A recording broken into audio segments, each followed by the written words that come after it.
so far. Mayor walks in and we all hug. All right, good evening. We'll start the city council meeting for Tuesday, March 15th, City of Beaumont, with our closed session starting at 4:05. And I'll call this meeting to order. Can we have a roll call, please?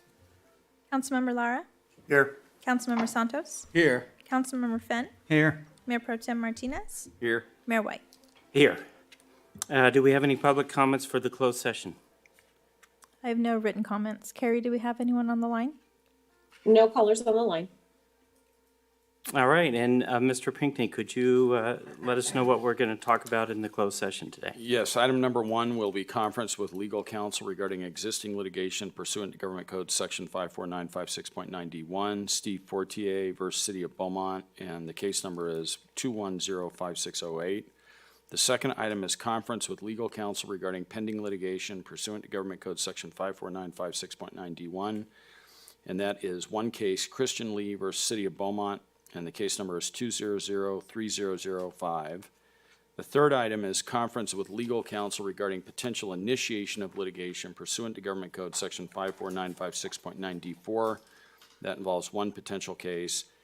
And then the fourth item is conference with labor negotiators pursuant to Government Code Section 54957.6. The agency designated representatives are Todd Parton or his designee.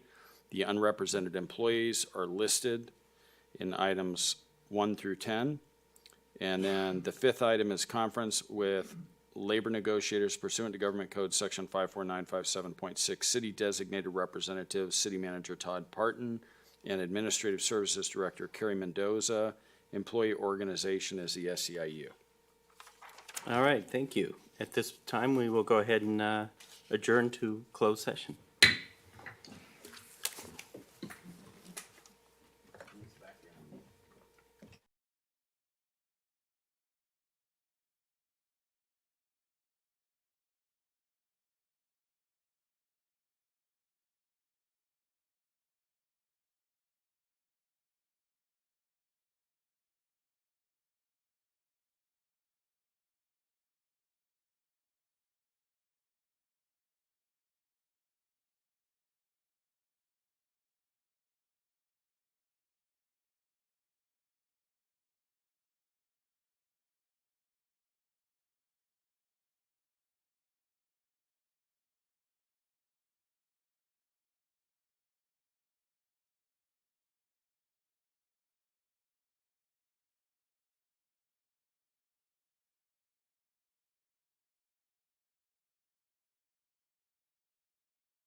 Okay, so we are coming back from closed session.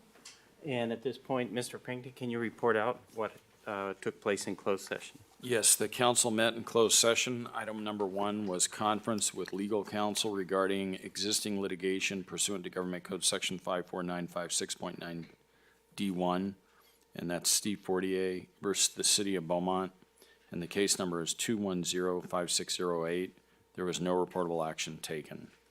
Item number 2 is conference with legal counsel regarding pending litigation pursuant to Government Code Section 54956.9 D1, one case, Christian Lee versus the City of Beaumont, case number RIC 2003005, and there was no reportable action taken. Item number 3, conference with legal counsel regarding potential initiation of litigation pursuant to Government Code Section 54956.9 D4, one potential case, no reportable action taken. Item number 4, conference with labor negotiators pursuant to Government Code Section 54957.6, agency designated representatives, Todd Parton or his designee, and unrepresented employees are listed on the agenda, and there was no reportable action on that item. Item number 5, conference with labor negotiators pursuant to Government Code Section 54957.6, city designated representatives, city manager Todd Parton, and administrative services director Carrie Mendoza, the employee organization, the SEIU. There was no reportable action taken, and that concludes the report out from closed session. All right, thank you. We'll go ahead and call the regular session of the City Council meeting for the City of Beaumont. Call the meeting to order at 6:29. And could we get a roll call, please? Councilmember Lara? Here. Councilmember Santos? Here. Councilmember Fenn? Here. Mayor Pro Tem Martinez? Here. Mayor White? Here. So now we'll move on to the Pledge of Allegiance. Mr. Martinez, can you lead us in that, please? Yes, ma'am. Place your hand over your heart, please.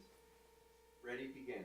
I pledge allegiance to the flag of the United States of America and to the republic for which it stands, one nation, under God, indivisible, with liberty and justice for all.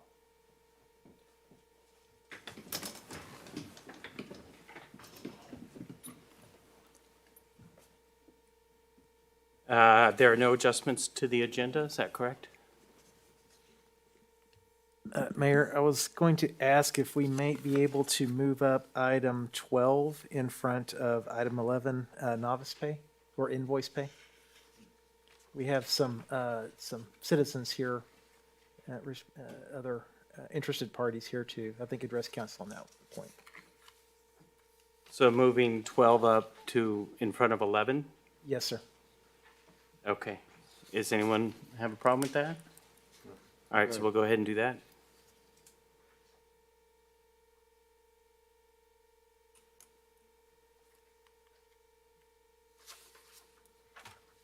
And we do have some announcements and proclamations and recognitions. So what I'd like to do, Pastor Burson, I'm going to ask you to hold on for a second. And we do have a presentation that I'd like to make to the folks from the Cherry Festival. Could I ask you to come up to the podium here?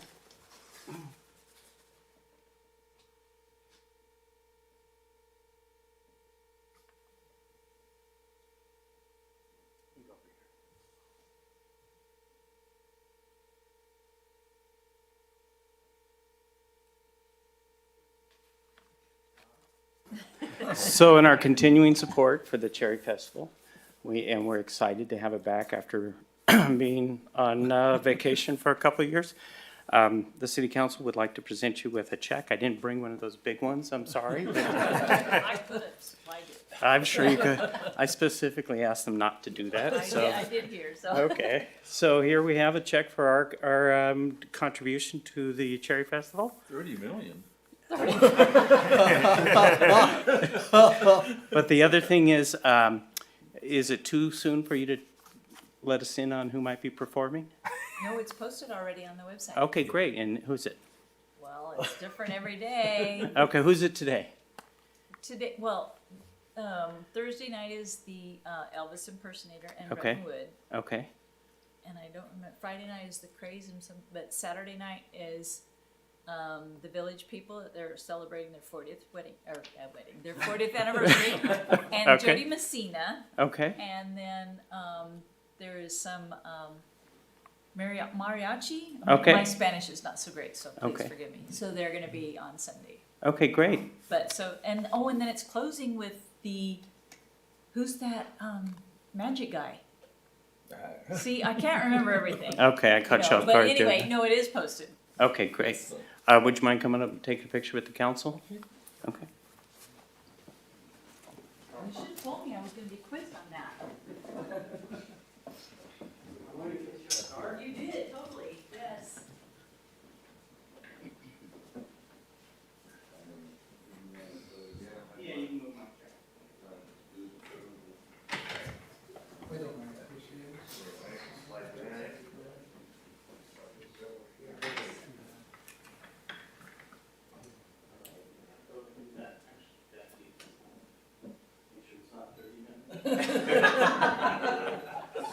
I wish it was. Thank you.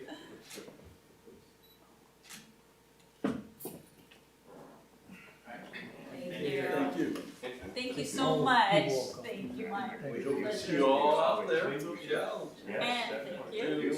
June 2nd, 3rd. Thank you. And you know, you guys are welcome to one of our meetings anytime. Yes, okay. They are, but our next one is actually tomorrow night. Oh, okay. At the Chapter. Yes, absolutely. If you need, I can also email you the next schedule. I know. Fine. Perfect. Thank you so much. Have a good evening.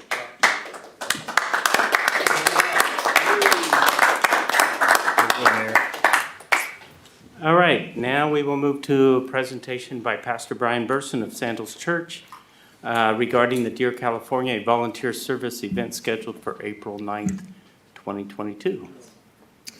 Let's see if I can pull up this presentation here. There we go. Mayor Pro Tem, City Council members, it's an honor to be able to present to you tonight. My name is Brian Burson. I'm the campus pastor at Sandals Church Banning. We're off of Nicolette Street right next to Sylvan Park in Banning. We're a congregation of about 350. Most of our congregants actually come from Beaumont, and so this is very much our community.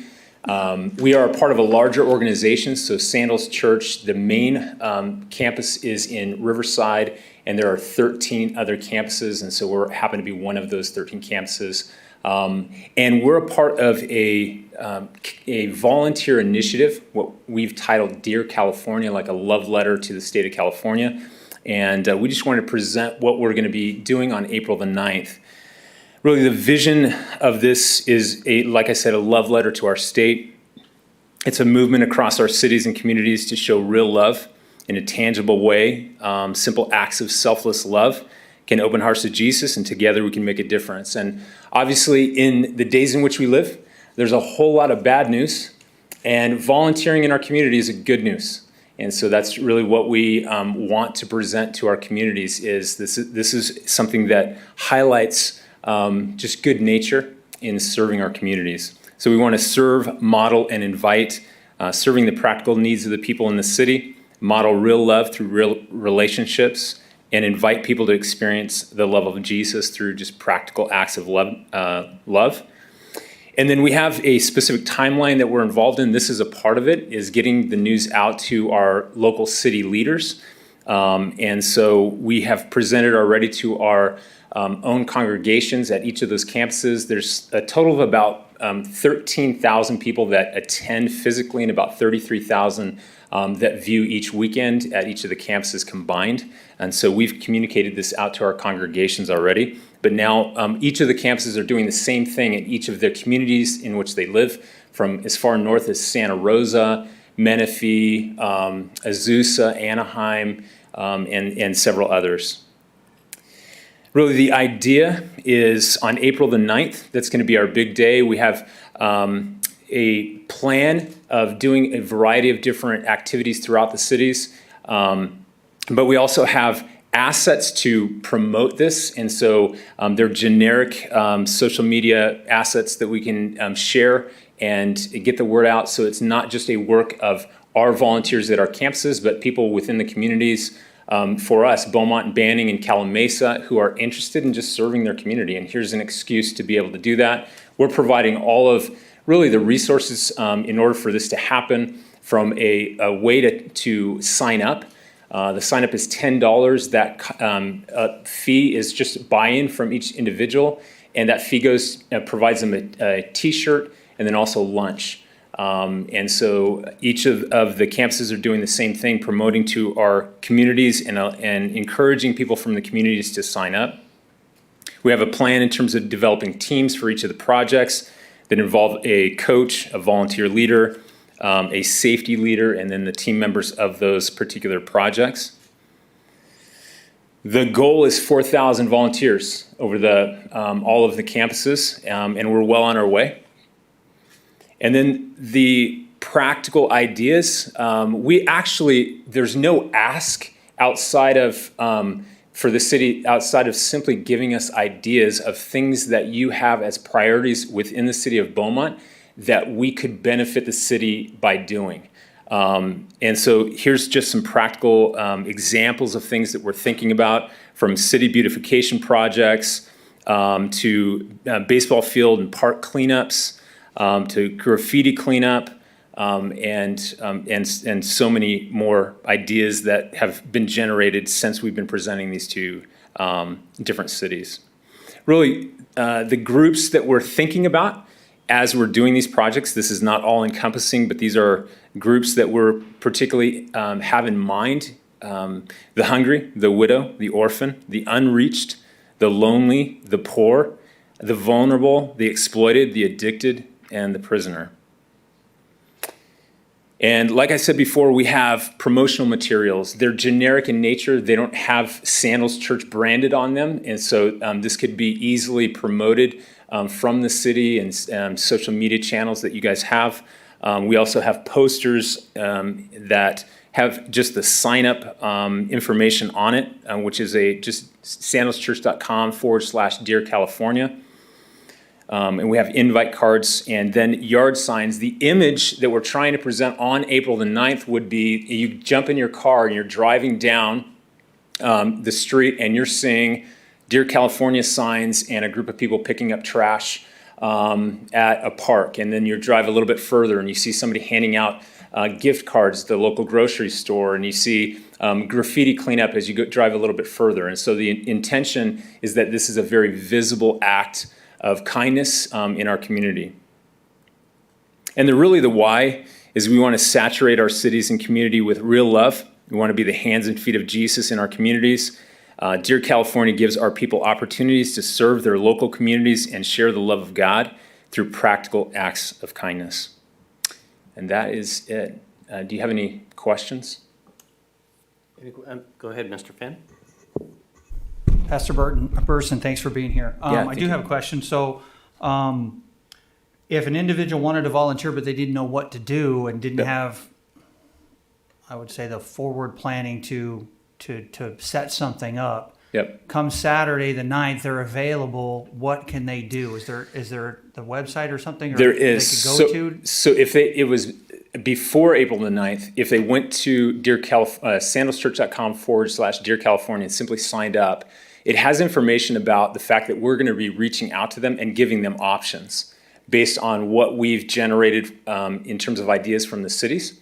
So they might be small projects, which involve just a few people, to larger projects that might involve a larger group. And they really get to choose what project they want to involve themselves in. And we're going to have leaders organizing each of those groups, and so they'll be the main contact person for those individuals. If it happened on the day, April the 9th, and they said, hey, I want to get involved, I saw a sign, we have ways of, if they see somebody, they can talk to them, and we can get them involved immediately. So we have contacts, and we can get their information and provide them a t-shirt and invite them to lunch. So. Okay, and are you familiar with... It was an effort that was put out by the Church of Jesus Christ of Latter-day Saints called Just Serve.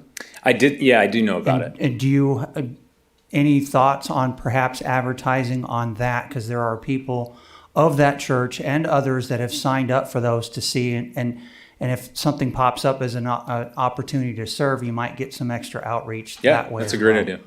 And then if you'd like to see me afterwards, I can put you in touch with a public affairs person with that church that has 3,500 members between Banning and Yucaipa. Okay. So I'd be glad to pass that on and maybe an extra help, an extra resource, just to help share the information. Yeah, and spread the word.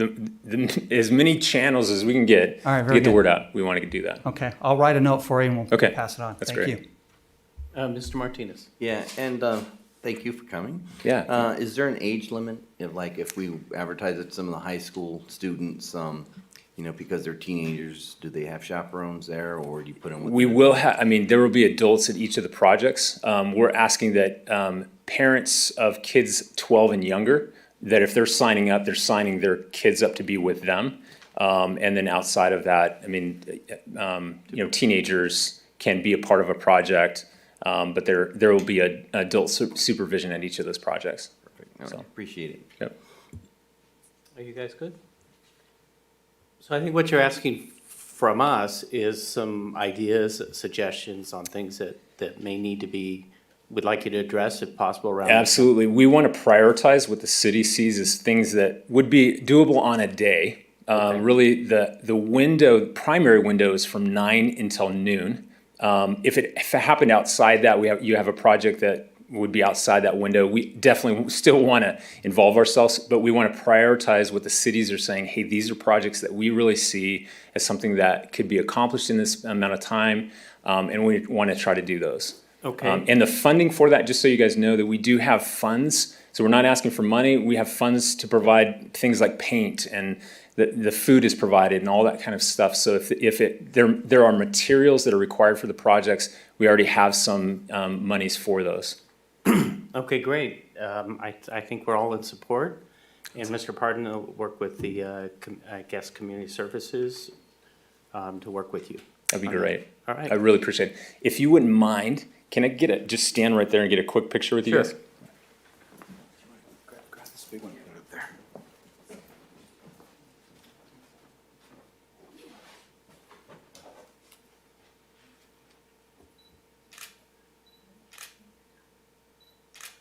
Yeah.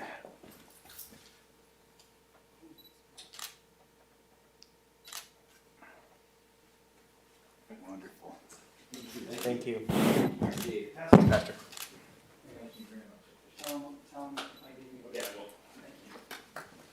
Okay. All right, we will move on to public comment period. Public comment period is for items not on the agenda. This meeting will be open to the public and conducted in a virtual format to be inclusive of all participation preferences.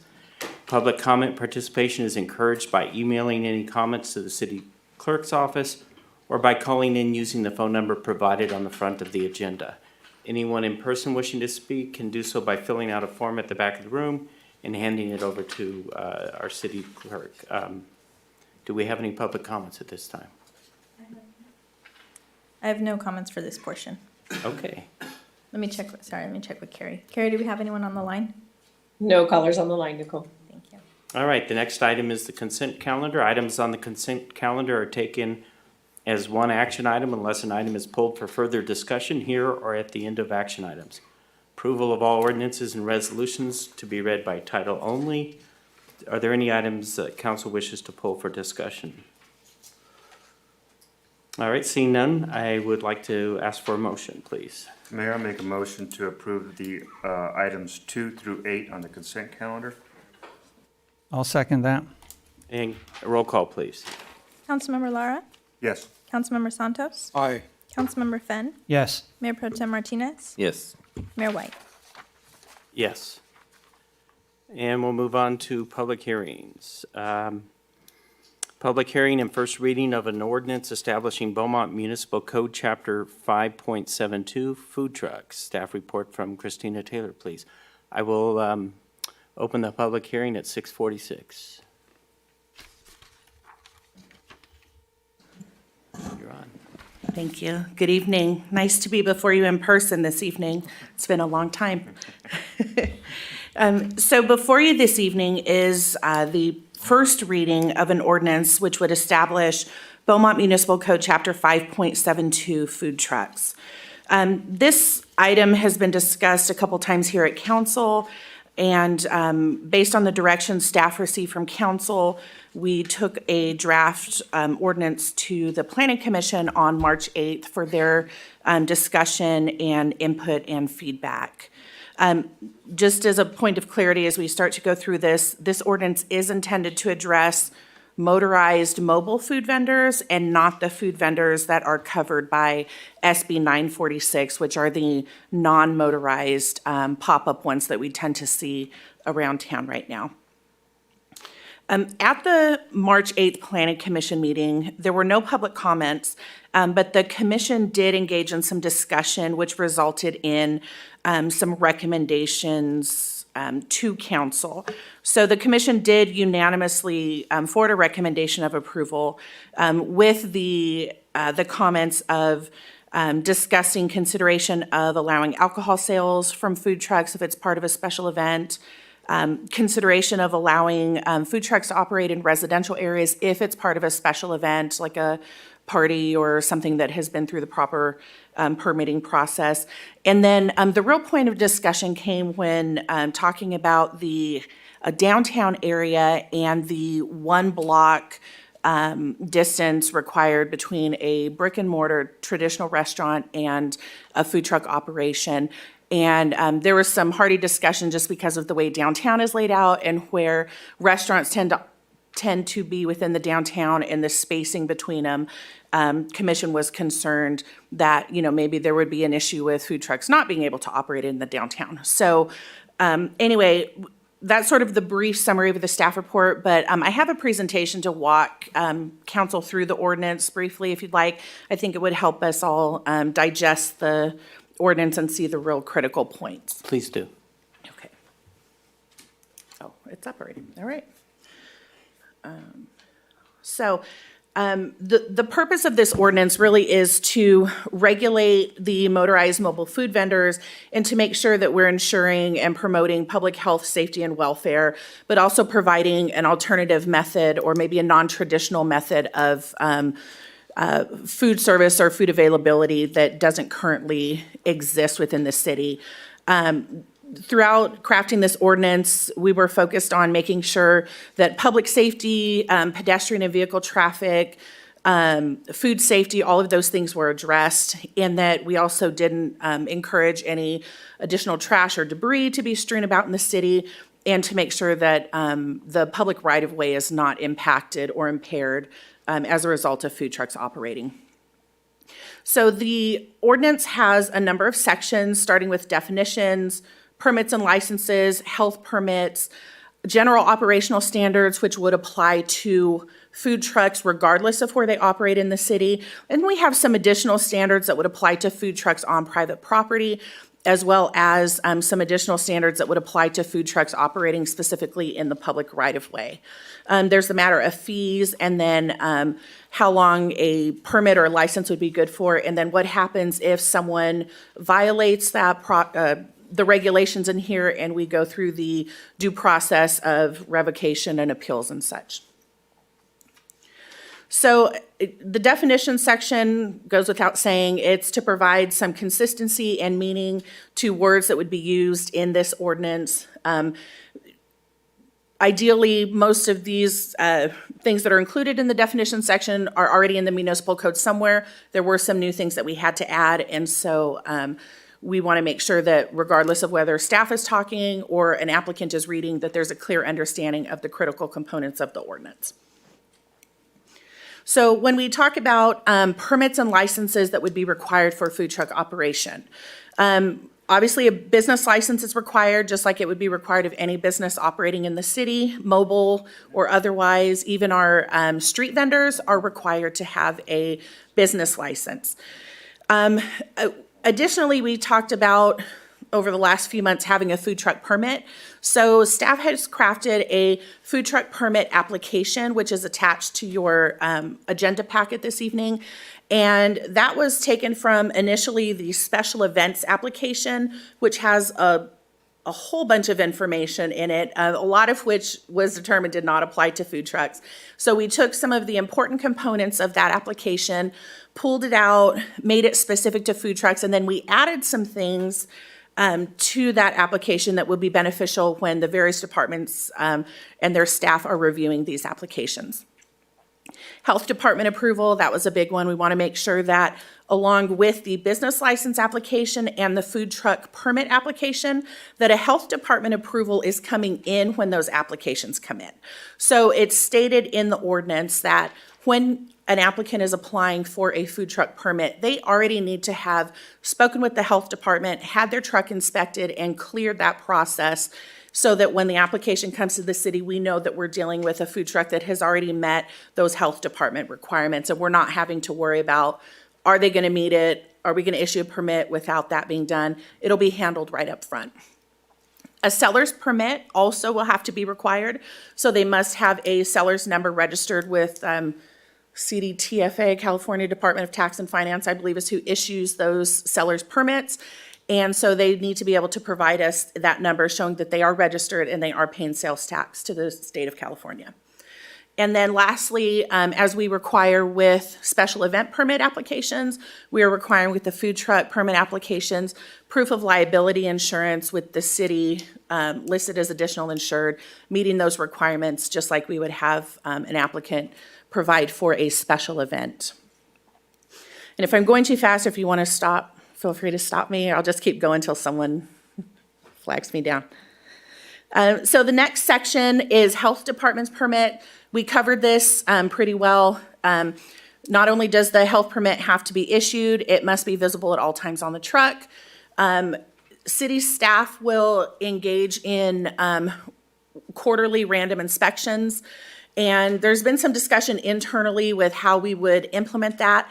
And so it's going to be based on when the food truck permit is filled out, they're required to put us where they're going to operate and when they're going to operate. So we'll be able to look and see when they're anticipated to be in town, whether it's an ongoing basis or whether it's just periodically, and then we can have those noted for either code enforcement or fire or planning staff to go out and just make sure that they're meeting the requirements as far as how they're supposed to be set up and what they're supposed to be displaying or not displaying on a particular site. And then the more than 3 reports of foodborne illness are grounds for revocation. This was a point that had come up at council a couple of times, and so we included that in the ordinance. Planning Commission had some discussion on that as well, and there's a little concern of how are we going to really know if it's, foodborne illness from the food truck, or how are we going to find out, if it was reported or if it's happening, and that's really going to be between the county health department, which is where it gets reported, and city staff to monitor. Most likely, as I run through it in my head how this will implement with staff, when we do our quarterly inspections, reaching out to the health department at that time and just saying, hey, can we see any reports that may have been issued on facilities in Beaumont or food trucks in Beaumont or something along those lines, so that we can have that documented. And then on to the operational standards, and this is really the bulk or the meat of the whole ordinance. And so initially, we had highlighted not operating in residential neighborhoods.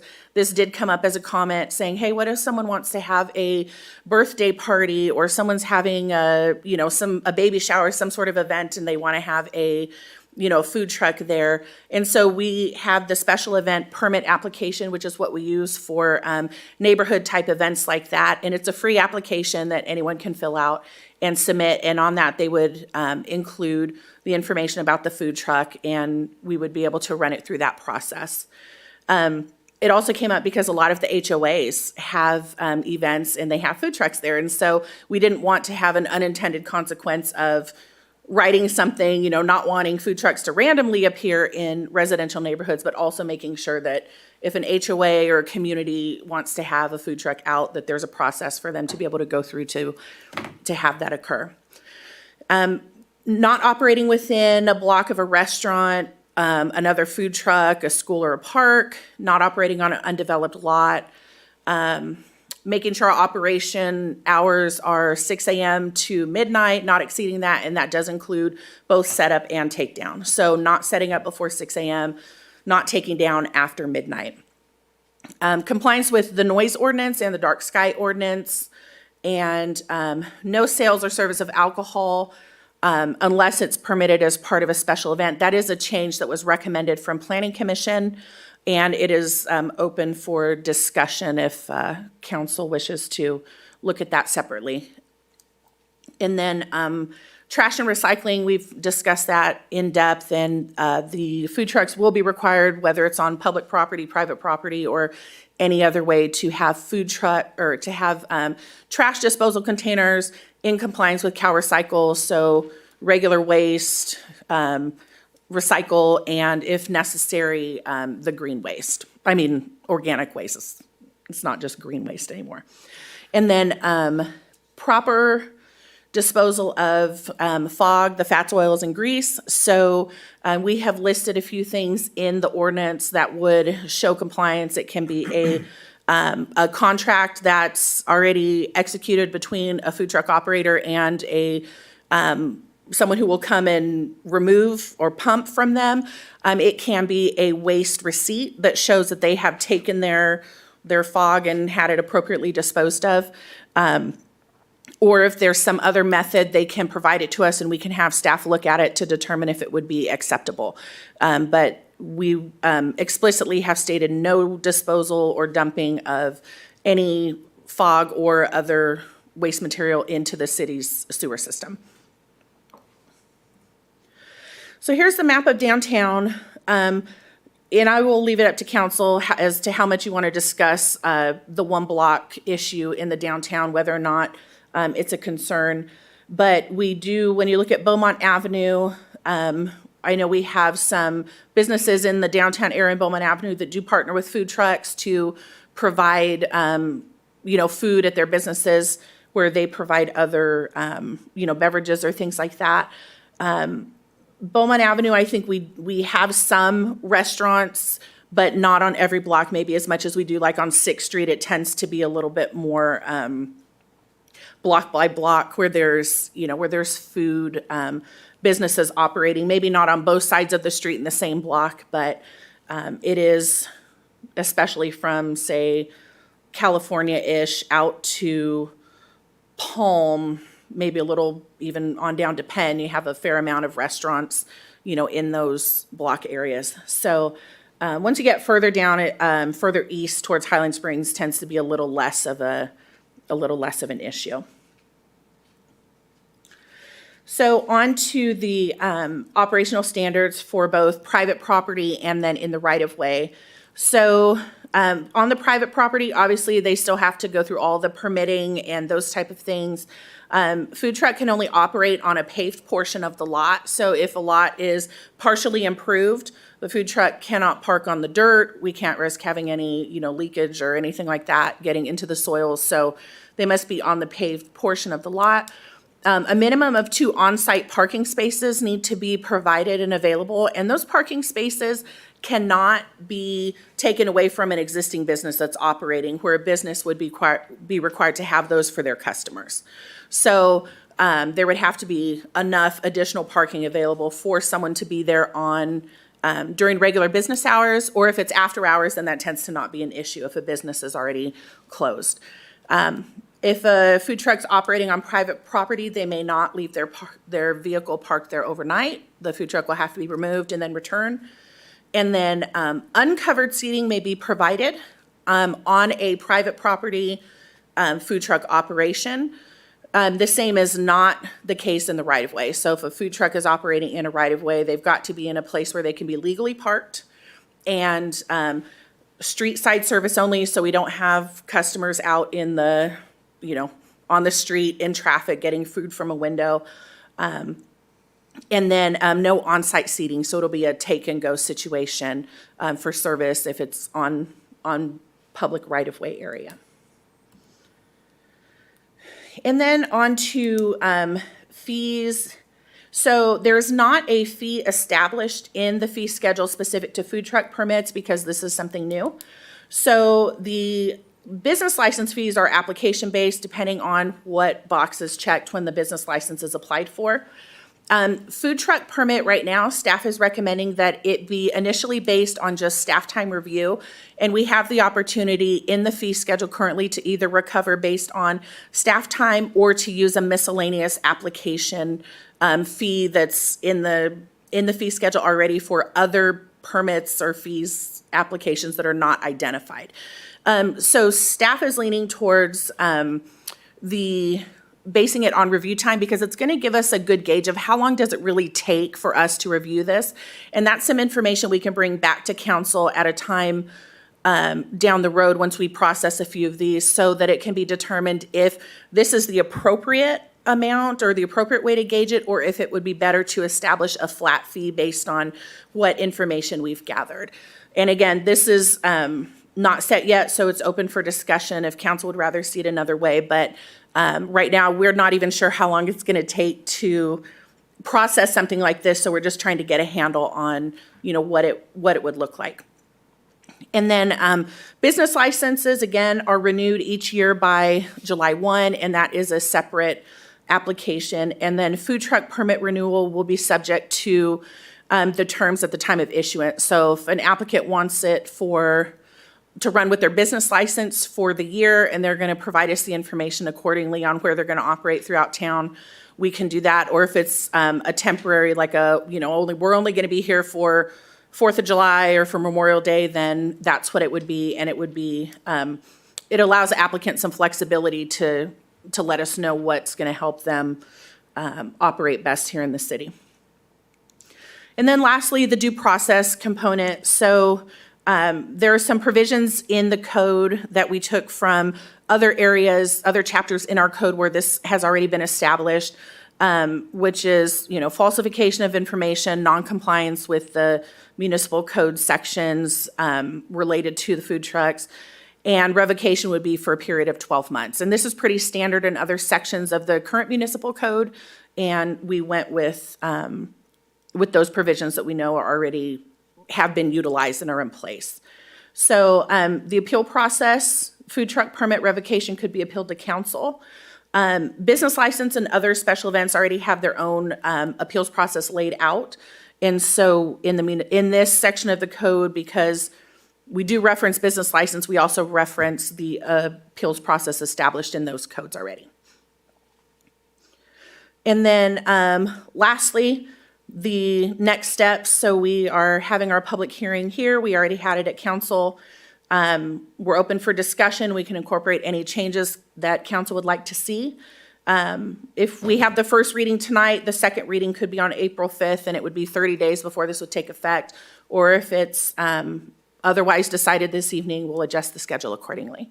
That concludes my presentation. Thank you for listening, and I'm happy to answer any questions. Okay, do we have any public comments on this item? I have no written comments. Carrie, do we have anyone on the line? No callers on the line. All right, I'll go ahead and close the public hearing at 7:05. And Mr. Finn? Yes, thank you. Okay, there we go. Thank you. A couple questions. In reference to the time that's needed from staff and comparing it to the efforts that need to go into obtain a business license, does staff have any idea of how long it would take to issue a food truck permit? So And the reason for that was not knowing what the cost would be up front.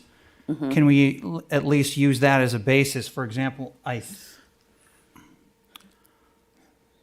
don't remember exactly how much a business license costs, and I know, as you pointed out, it varies by the type of business. Mm-hmm. But if it was a simple solicitor's type business of, let's say, a door-to-door salesman, and somebody shows up, and comparing it to that, mm-hmm. somebody shows up with the required documentation for their food truck permit, with the health department approval and their seller's permit and all that stuff.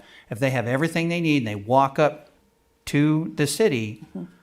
how long do we think it would take to have that issued? And just maybe a general idea: is it $100? Is it $300?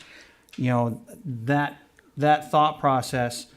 And then the last part to add to that question then is, once it's issued, what is the procedure for that individual to come back and say, okay, I did it for Memorial Day, I want to come back for 4th of July? Do they only have to then submit maybe a new day of their showing up, and then it's kind of a streamlined approval process? Got it.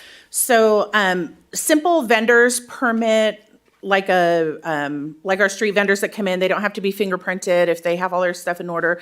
I think it's around $80, somewhere between $75 and $80 for the year. And I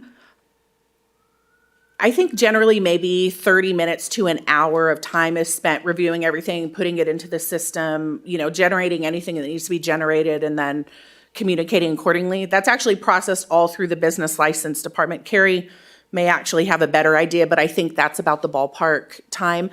If we're talking a business license for something that's like a business going into, a brick and mortar, then it's a little different because that's linked to other planning approval processes, so you can't gauge it the same way. Your example, I think, is probably the most appropriate.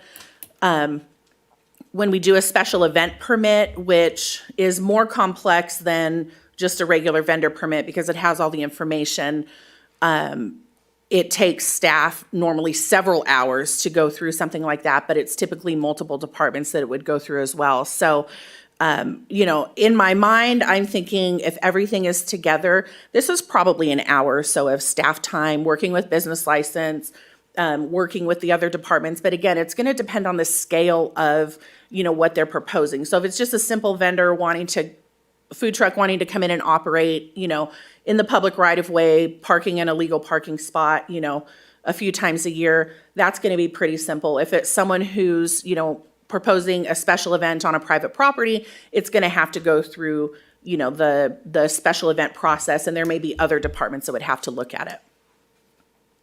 Okay, and then is there going to be a provision to where if a permit has been previously issued, no other items have changed, is it streamlined and for someone to come back and just say, okay, I'd like to add another date, and come back again, or do they have to, or is it a whole new application starting all over? So typically, a business license is good for a year. So I would say we could probably treat it the same way, but we would want to verify that there haven't been any changes. So that may be something that we can add to the application or some sort of verification process. As far as that goes, typically, like with a temporary use permit, they're allowed so many days per year. And so we encourage them, since there's a fee associated with the application, to put all the dates you think you're going to want on one application so we have record of it and you don't have to come back and pay again. We would, theoretically, that's it, what I was thinking we would do. Just, hey, if you're going to be here periodically throughout the year, put that on your application and we'll do the 1-year license with your business license, and you could be on your way. Sometimes we get people in who just want a 1-day license to do whatever they're going to do, and then they're gone again for a year and then come back. Okay, thank you. Mr. Lara. Thank you very much, Christina. I like the direction that you've taken on this. I like the application. Just a couple of suggestions. One would be on the application. At the beginning, maybe there's a clarification as far as tents go, because I know that tents would be allowed on a special event, but you can't prep food inside of a tent. So just a clarifying comment there.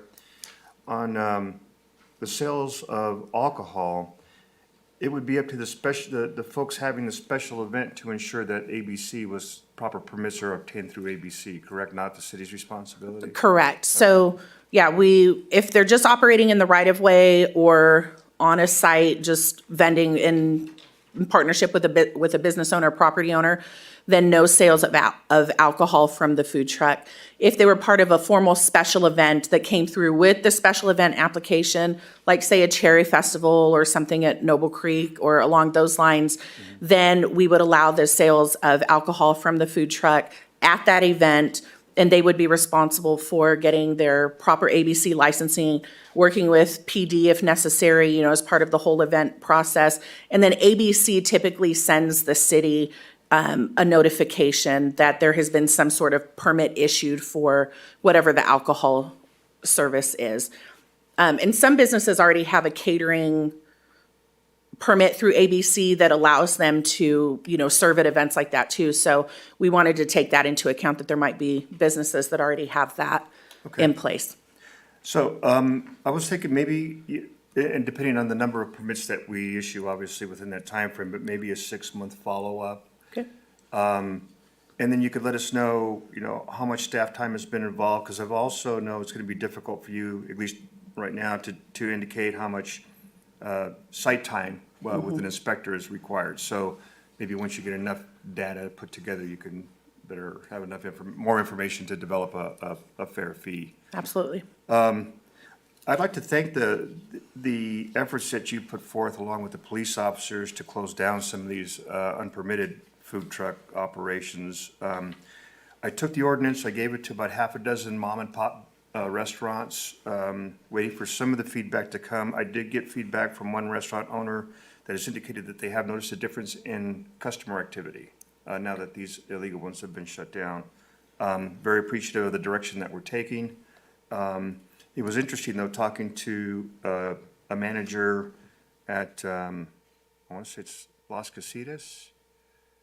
Didn't really have the food truck really didn't have an impact. It's the restaurant that's next to Panda Express. He really didn't see any type of so it's more impactful on the local downtown businesses than it is on those that are already in a heavily trafficked commercial area. So that lends me back to the 1 block distance from a restaurant. I think it's very impactful on the brick and mortar stores downtown.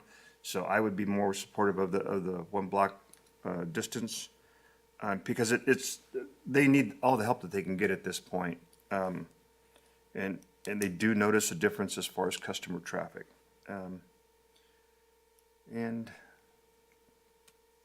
that covers my questions. So thanks again very much for the direction that you've taken this and the effort that you've put into it. That's all I have, Mayor. Thank you. Mr. Martinez. Thank you, Mayor. So a couple of questions. One, we referenced quarterly inspections.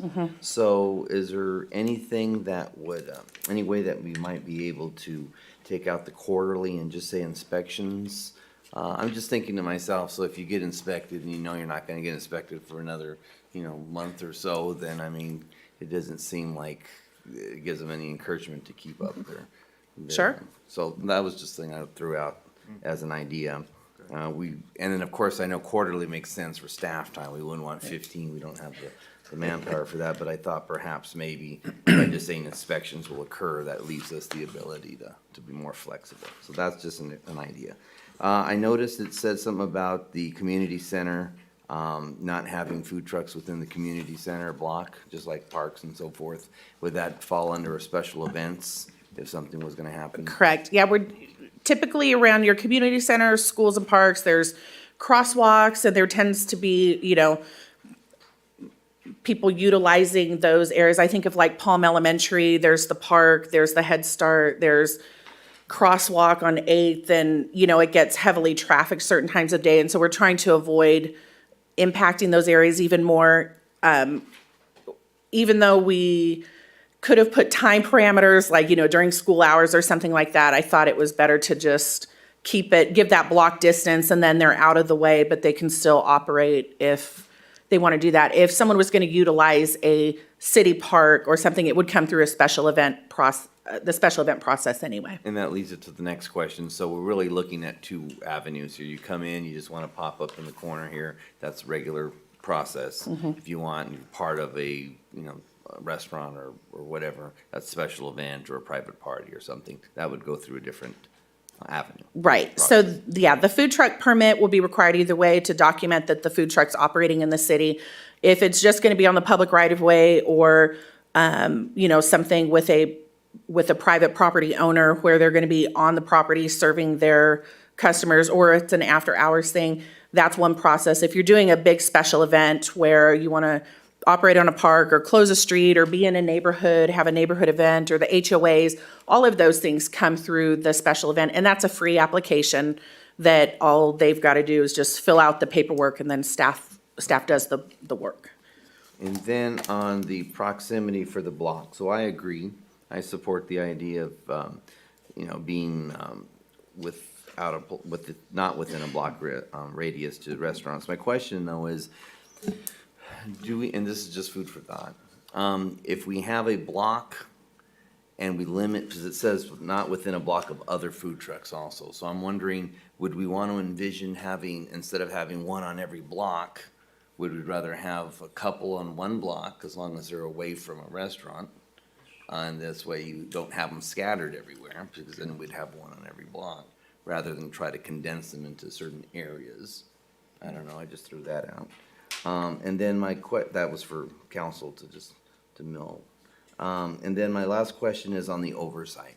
So if residents are having issues and they're seeing something out of compliance, are we referring this to PD or is this code enforcement? So typically all calls like that will come through code enforcement initially.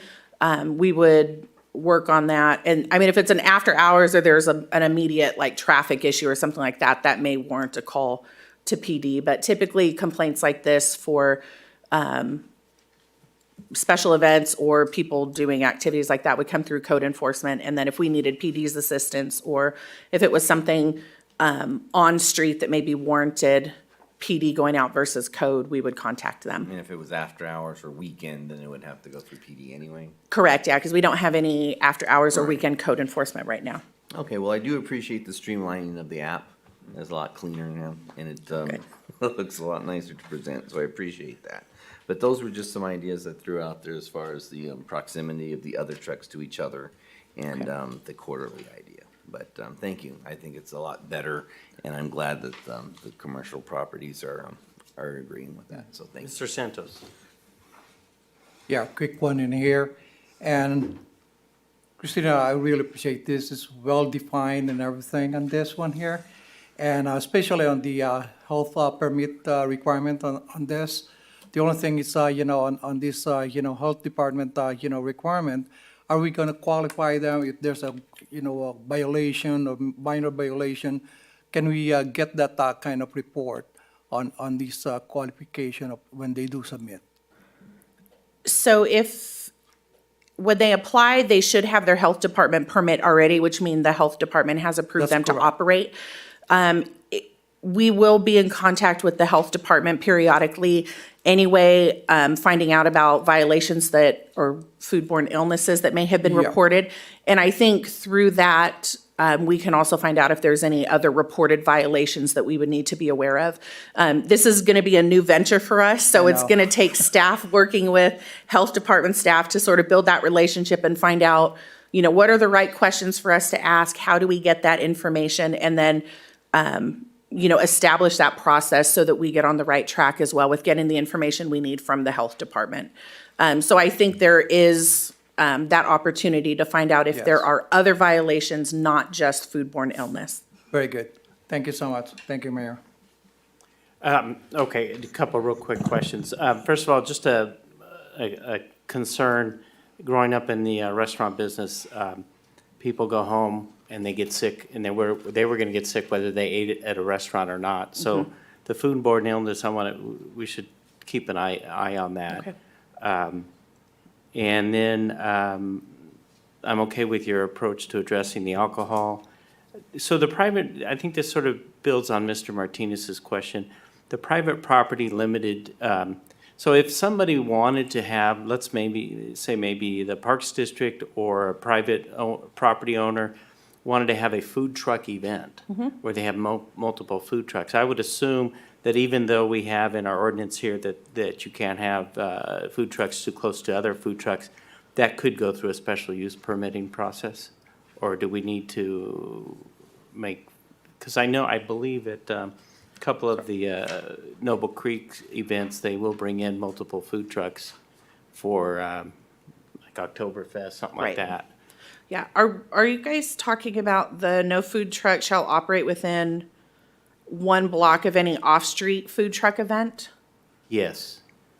Or Is there something different? Are we looking at a different one? I want to make sure I address it the right way. I think I got it here. Well, it says shall not operate within a block of a restaurant, other food truck event. Okay. So I don't know if I read it as another food truck. I mean, a food truck event Okay, I'm assuming it's just a food truck. So that's the way I read it. got it. Okay.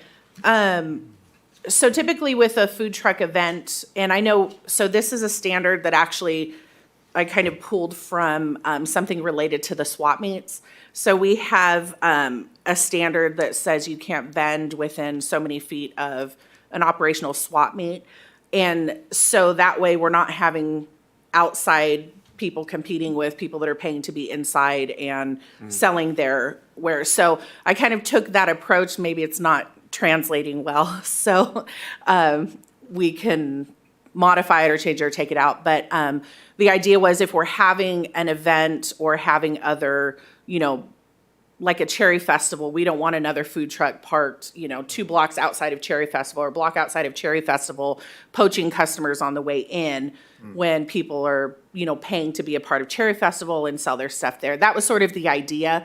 But if it's not, Well, if it's not coming through the right No, way, then, I think you can leave that in place for exactly the reason you're talking about, as long Okay. as there's a special use process that they could go through and say, we want to bring 3 food trucks into our event. correct. Yeah, for special events, it's a different process. This is really just regulating your single food truck operator. If we're having an event come through, they're doing the special event form, they're telling us what they're gonna have. They're probably gonna have canopies and food trucks and seating and maybe other booths of, whatever out there that are gonna And be then the part of their last event. question I had was, you talked about the food trucks in the public right-of-way being on not the street side of the truck, but also that they would be taking the food and going elsewhere to eat it. Or, but that, if they're parked outside of, say, a brewery or something like that, then going inside the brewery is Totally fine. appropriate. Yeah, Okay. what we're trying to do is not have food trucks setting up chairs in the right of way.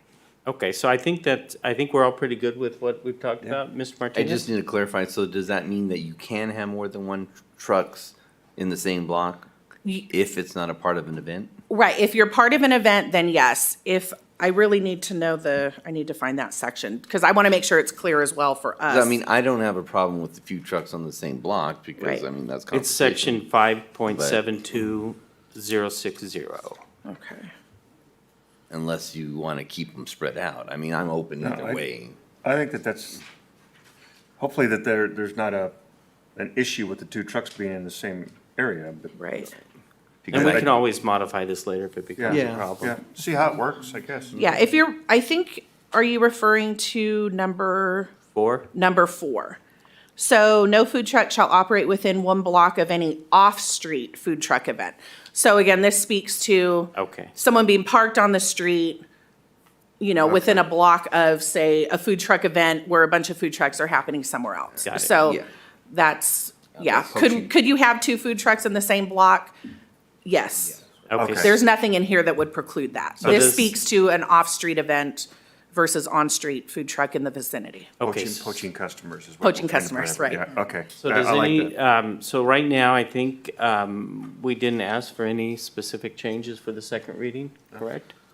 Okay. Okay. I'll, if it's council's direction, I'll add the license plate number, like Councilmember Lara suggested, to the application. Sure. But that doesn't have an effect on the ordinance. Okay, so I think we held the public hearing, we waived the first full reading, we don't need to make a motion or vote on anything, correct? It would take, Yes, we'll need a motion and second to approve the first reading. Okay, so I'll take a motion on that, please. So Mayor, I'll make the motion to waive the first full reading, approved by title only, an ordinance of the City Council of the City of Beaumont, adding chapter 5.72, food trucks, to the Beaumont Municipal Code. I'll second. A roll call, please.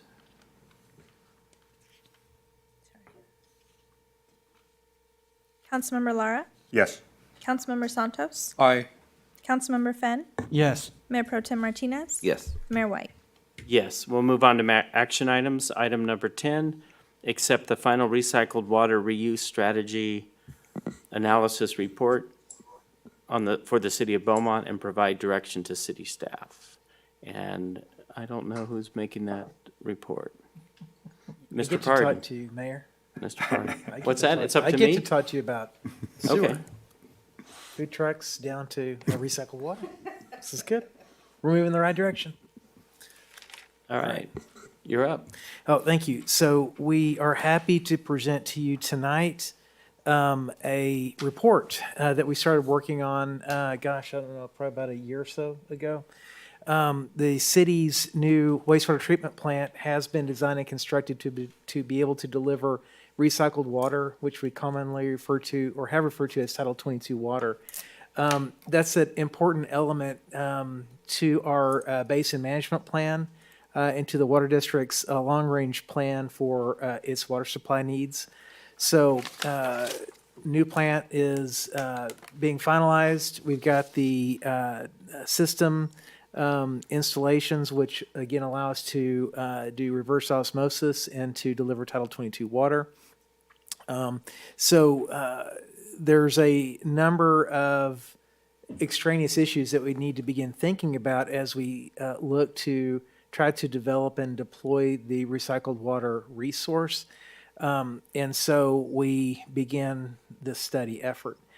The purpose of the study was to really try to identify what the most viable options for the city were with regard to the ability to produce and deploy our Title 22 water. And the most critical element is to try to make sure that we can get this water over to the Beaumont-Cherry Valley Water District as efficiently and as cheap as we possibly could. So with that, we went to work. We identified 4 options that we want to present to you tonight. The recommendations that we have are really intended to achieve 4 primary goals.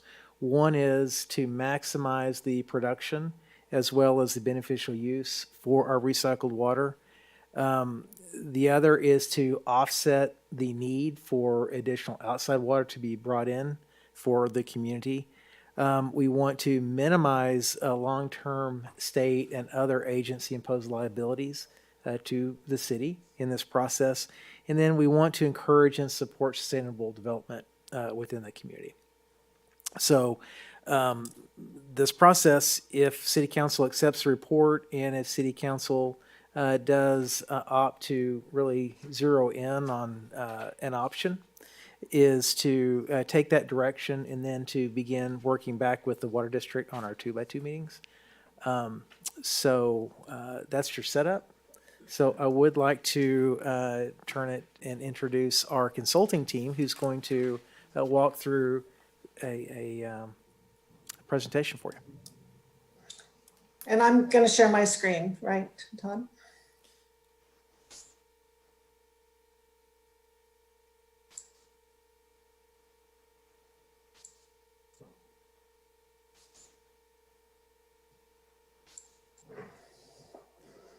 Okay.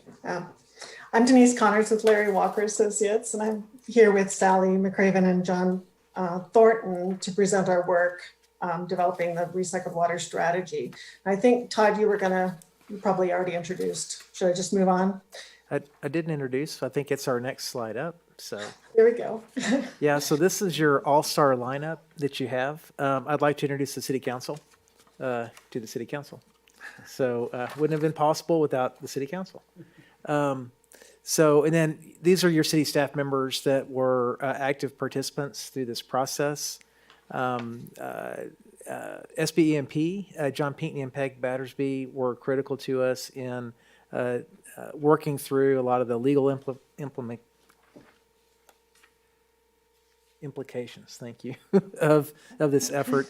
And of course, we needed to bring in a variety of different expertise in this evaluation. So John Thornton is a water resource consultant that has a lot of experience in permitting and designing and engineering and all those efforts for recycled water in particular.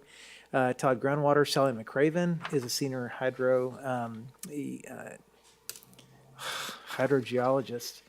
I'm sorry, it has been a long night, I guess. So, but again, working with us and telling us, how the world works and where we could potentially try to deploy those molecules. And then Larry Walker and Associates, Dennis Connors, associate engineer, has been critical in helping us identify the pathways forward what are the permitting issues and what are some of the liability issues that we need to contemplate in moving forward. So Denise, thank you. I'll turn it back to you. Okay, thanks. All right, so these are the recycled water goals. As I go through these slides, please feel free to ask questions. I believe that there was a list of acronyms and a summary of the recycled water options that was provided in separate handouts to help with your understanding. And Todd mentioned the goals, but I go over them again. So the goals we identified was maximize production and beneficial use of the city's recycled water in the Beaumont Basin. In other words, to maximize, it's a valuable local resource that should be used in the basin. Offset some of the need for imported water. Recycled water can be used to augment the limited water supply in Beaumont Basin and offset the need to purchase expensive imported water. Minimize the city's long-term state-imposed liability as a producer of recycled water. In other words, the recycled water program should not create excess regulatory liabilities for the city, and encourage and support sustainable development. The recycled water program should create and utilize a local sustainable water supply. So in this presentation, I'll describe the options that we developed and summarize our analysis of the options and identify the preferred option. And I'm going to hand it back to Todd to review the next steps towards implementing the preferred option. So the diagram at the bottom of the slide shows the primary reuse option that was evaluated. The recycled water program involves indirect potable reuse by recharging the groundwater aquifer and augmenting the local water supply through percolation of recycled water in the existing spreading grounds. I'm going to go through each of the 4 options. I'm going to describe each option using consistent parameters related to the recycled water quality, the conveyance system, the reuse type, and the permit responsibilities. So for option 1, tertiary water would be produced at the city's wastewater treatment plant. And tertiary recycled water is treated wastewater that's been filtered and disinfected. So use of tertiary recycled water actually requires diluent water at the spreading grounds, as much as 80% diluent with 20% recycled water during the initial operation of the project. And sources of diluent water may include the state water project water, storm water, and groundwater underflow. So the city, under this option, the city would construct, own, and operate its own new conveyance pipeline to deliver the recycled water from the wastewater treatment plant to the spreading grounds. Aquifer recharge would occur in the existing water district's Noble Creek spreading grounds and possibly the Pass Agency's Brookside spreading grounds. There would be no direct irrigation or other potable uses from the pipeline on its way to the spreading grounds. And then the city and the water district and possibly the Pass Agency would be co-permittees in the operating permit that is issued by the Regional Water Board. The city would be the recycled water producer and distributor. The water district would be the operator of the spreading grounds, and the city and the water district would be responsible for groundwater quality at the point of extraction. So for option 2, again, we have tertiary recycled water produced at the city's wastewater treatment plant. And under this option, the water district would utilize its existing pipeline and build a new pump station to transport recycled water to the spreading grounds. An aquifer recharge would occur in the existing spreading grounds. There would be no direct irrigation or other non-potable uses from the pipeline on its way to the spreading grounds. So this will entail removing and rerouting existing irrigation and non-potable connections from the pipeline. This action is needed to eliminate city liability associated with regulatory compliance. The Regional Water Board has determined that as the recycled water producer, the city would be responsible for complying with all regulations associated with non-potable uses and subject to permit violations and penalties for recycled water spills, pipe leaks, overspray, and cross connections. So under this option, the city and the water district would be co-permittees. The city would be the recycled water producer, but the water district would then be the distributor and the operator of the spreading grounds, and the city and the water district would be responsible for groundwater quality at the point of extraction. Now, option 3, we have full advanced treated or fat recycled water produced at the city's wastewater treatment plant, and all required pathogen reduction requirements would be met at the wastewater treatment plant as well. So fat recycled water is the highest quality of recycle defined in the California Code of Regulations, Title 22. The treatment includes reverse osmosis to remove dissolved constituents and oxidation to reduce chemicals of emerging concern and pathogenic microorganisms.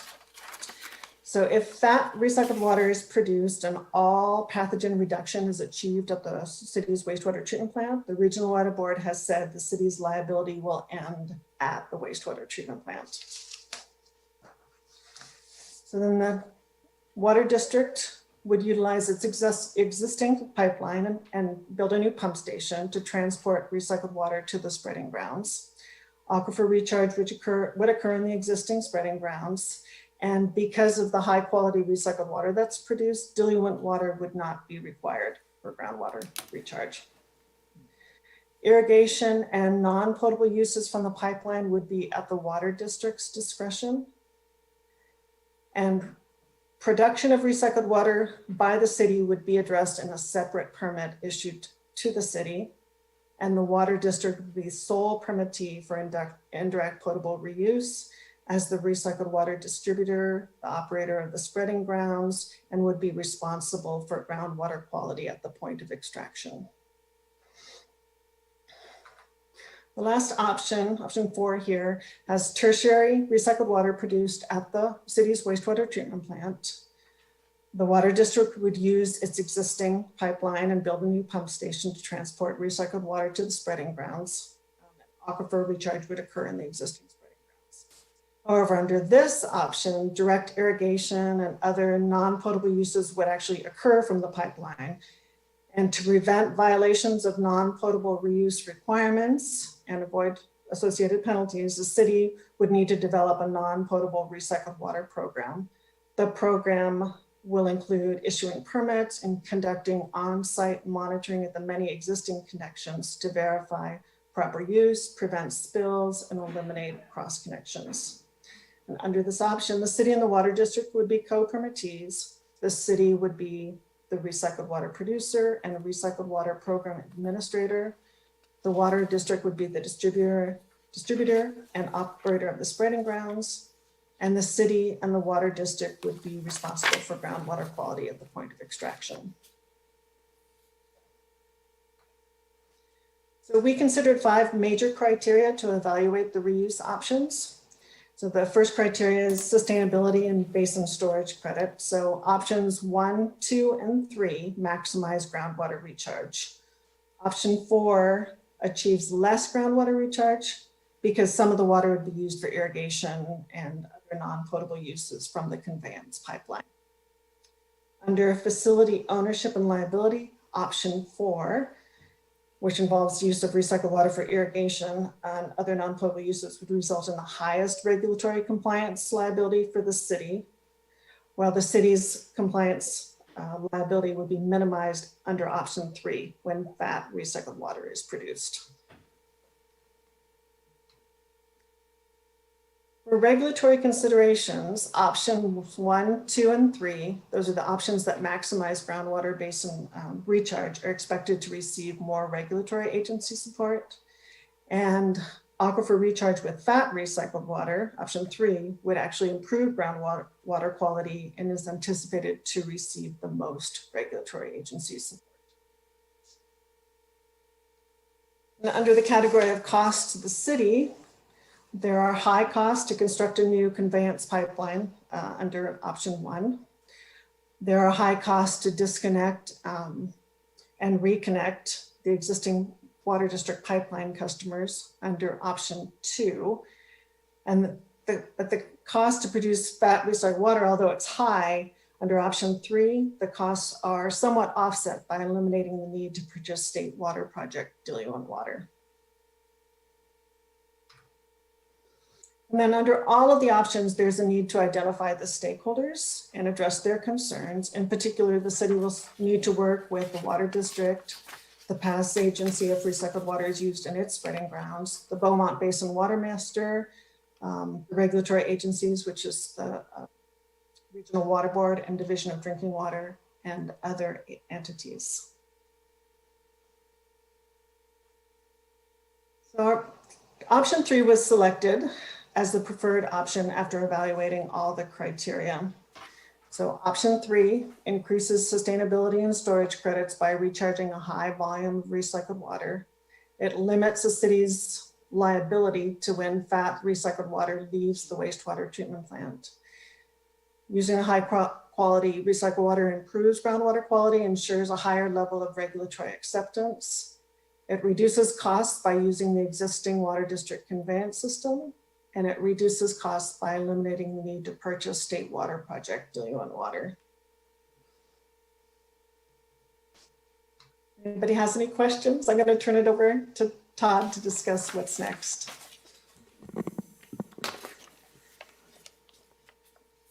You've got her in her sights. Now's the time to ask her those questions. So I have a question. If we went with the option 3, and we would need to upgrade our plant to get to fat, I guess is what we're calling it. You can call it purified water too. Okay, to get to purified water, that sounds better than fat. There you go. The question I have is obviously the cost, but also how does the time to get to that level of water quality impact our TDS requirements, and that we have to catch up on our TDS?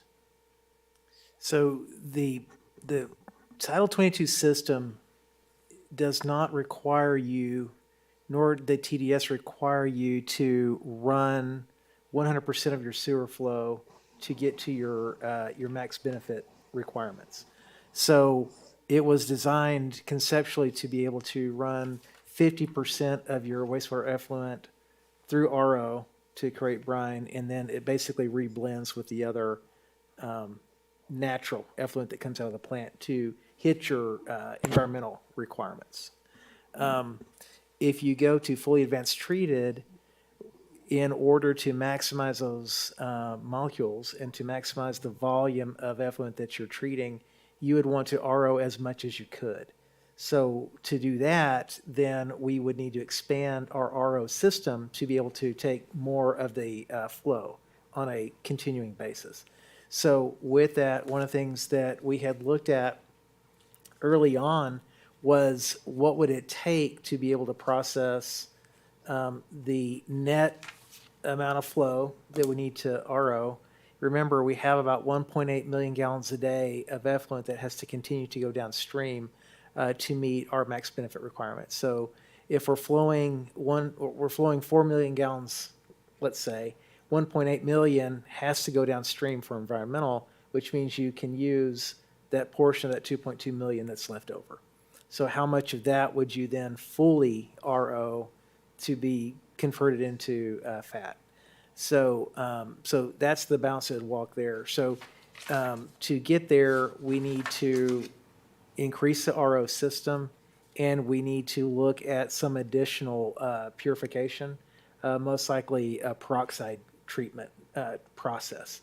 So we had looked at a preliminary cost estimate to do those things, and we were in, I believe, the $6 million range to set up the RO as well as to install your additional treatment.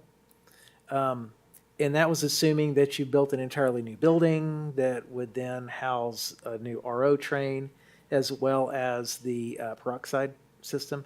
We've done some additional analysis that shows that we can actually install some additional rack systems of RO above the existing rack systems. Our building's really tall, so there's the potential to go above and install there, which would potentially minimize the building footprint and the building construction requirement. So the next question would be on the peroxide, can that fit in the building? Do we need to set up in another building? There's some things like that to look at. So So Title 22, you're prepped, you're able to meet your TDS requirements with the system that's built. The enhancements you would need would be to go to that fully advanced treated stage to be able to maximize the balance of the flow that you cannot accommodate to get to Title 22.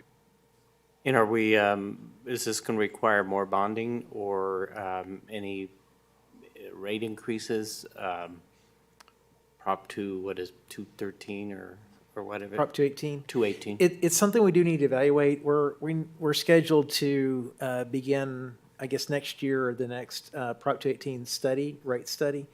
One of the things we had contemplated in earlier MOUs with the water district had been that the city would charge a wholesale rate or an appropriate rate back to the district, not for the water itself. We don't want to charge a volumetric amount for the water, but to have a rate that was established that covered your operating costs, your delivery costs, your capital costs to be able to get this water to whatever standard we're going to treat to.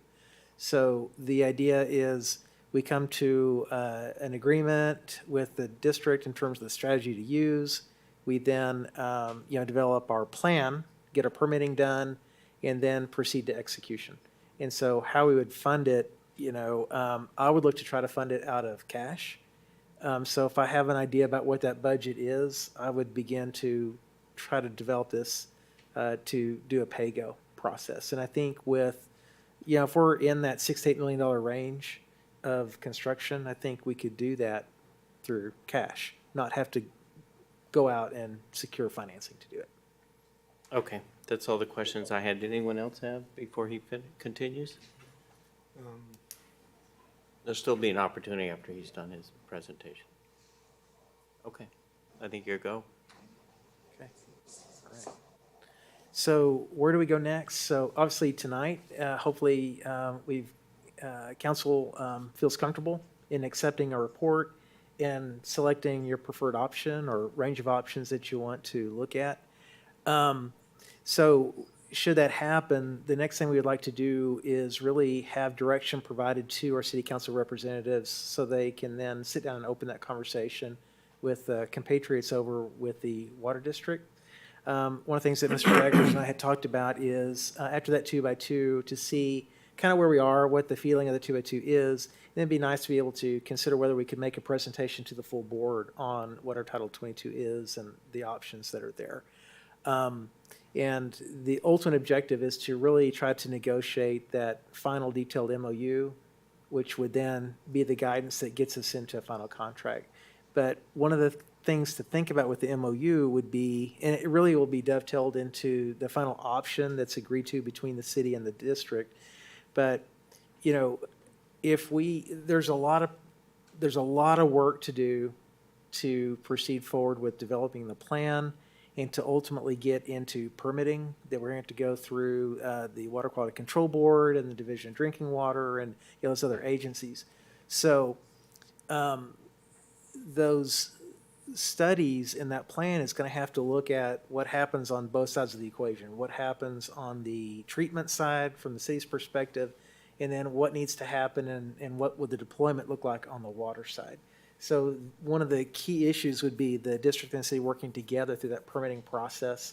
So instead of having separate applications and separate processes, can we, ideally work together, to get that done? Because I think we have to be together as part of that. So that will be the work to do between the 2x2 committee as we move forward. Another potential partner to think about would be the PASS agency. So I think once we kind of hit an appropriate, acceptable level between the city and the district, it would be nice to offer to make a presentation to the PASS agency, kind of bring them into the loop in terms of what we're looking at and where we want to go. I think it will be important that we have their support in this effort as we move forward. They have potential resources that they may be able to bring to bear in talking with Lance, with the agency. Maybe, they can help us identify grants. They can support us. There's other things that they can do to potentially help us, find ways to get implementation done as well. They've got some dollars that would be important. So, so again, city, we do it. Do we have an option? District, we reach out to the district, sit down, see we're on the same page. Can we make a presentation, make sure everybody's fully in the loop? Go to the pass agency, go through that process, and then ultimately, we need to go to the Water Quality Control Board and the Division of Drinking Water, and we need to update them on what we're looking at, what we're presenting. It'd be nice to get that done earlier in the process so we can make sure that they're going to support us as we're moving down these efforts. So before we launch into a lot of engineering and design contracts and evaluation, we make sure that it's an approach that they're going to support as we move forward. And if not, what are the changes or what are the processes that they would support instead? So let them kind of guide us into where we want to go. I will say in some of the early conversations that we've had with the Water Quality Control Board, there's been very positive response so far. And we're not the only one looking at this. You have other wastewater treatment and water producers in the area which are looking at comparable kind of projects that we're looking at here. So, you know, I don't think we're the first out of the box. I think we're following the trend, and I think, you know, we're moving forward in the industry in a way that I think that the agencies are open to working with us on. So finally, we come to agreement. Everybody's on board. We've got a direction that looks like it's going to be supportive. Then we are going to have to go through these additional implementation steps. So, you know, what amount of funding do we need, you know, to get this all done? Who's going to pay for what, how, when? We've got a litany of studies that we're going to have to do. The exact studies and type of studies are really going to be dependent upon the types of options that we're trying to deploy in the utilization concepts that we have. And, you know, and then finally, we've got upgrades to the treatment plant if we go towards FAT, or we will try to expand that resource potentially. And then we get all that done, and then we get our final permits in place. So we plan, fund, construct, and then bring into operations, and then finally we get our permit to get everything squared away. So. All right, thank you. Before we go to comments from council, do we have any public comments on this? Yes, sir. Okay. Anybody other than General Manager Jaggers and Board Director Williams? Those are the two that I have. Okay. Unless Carrie has any callers on the line. No callers on the line. Okay, great. Mr. Jaggers, would you like to get started?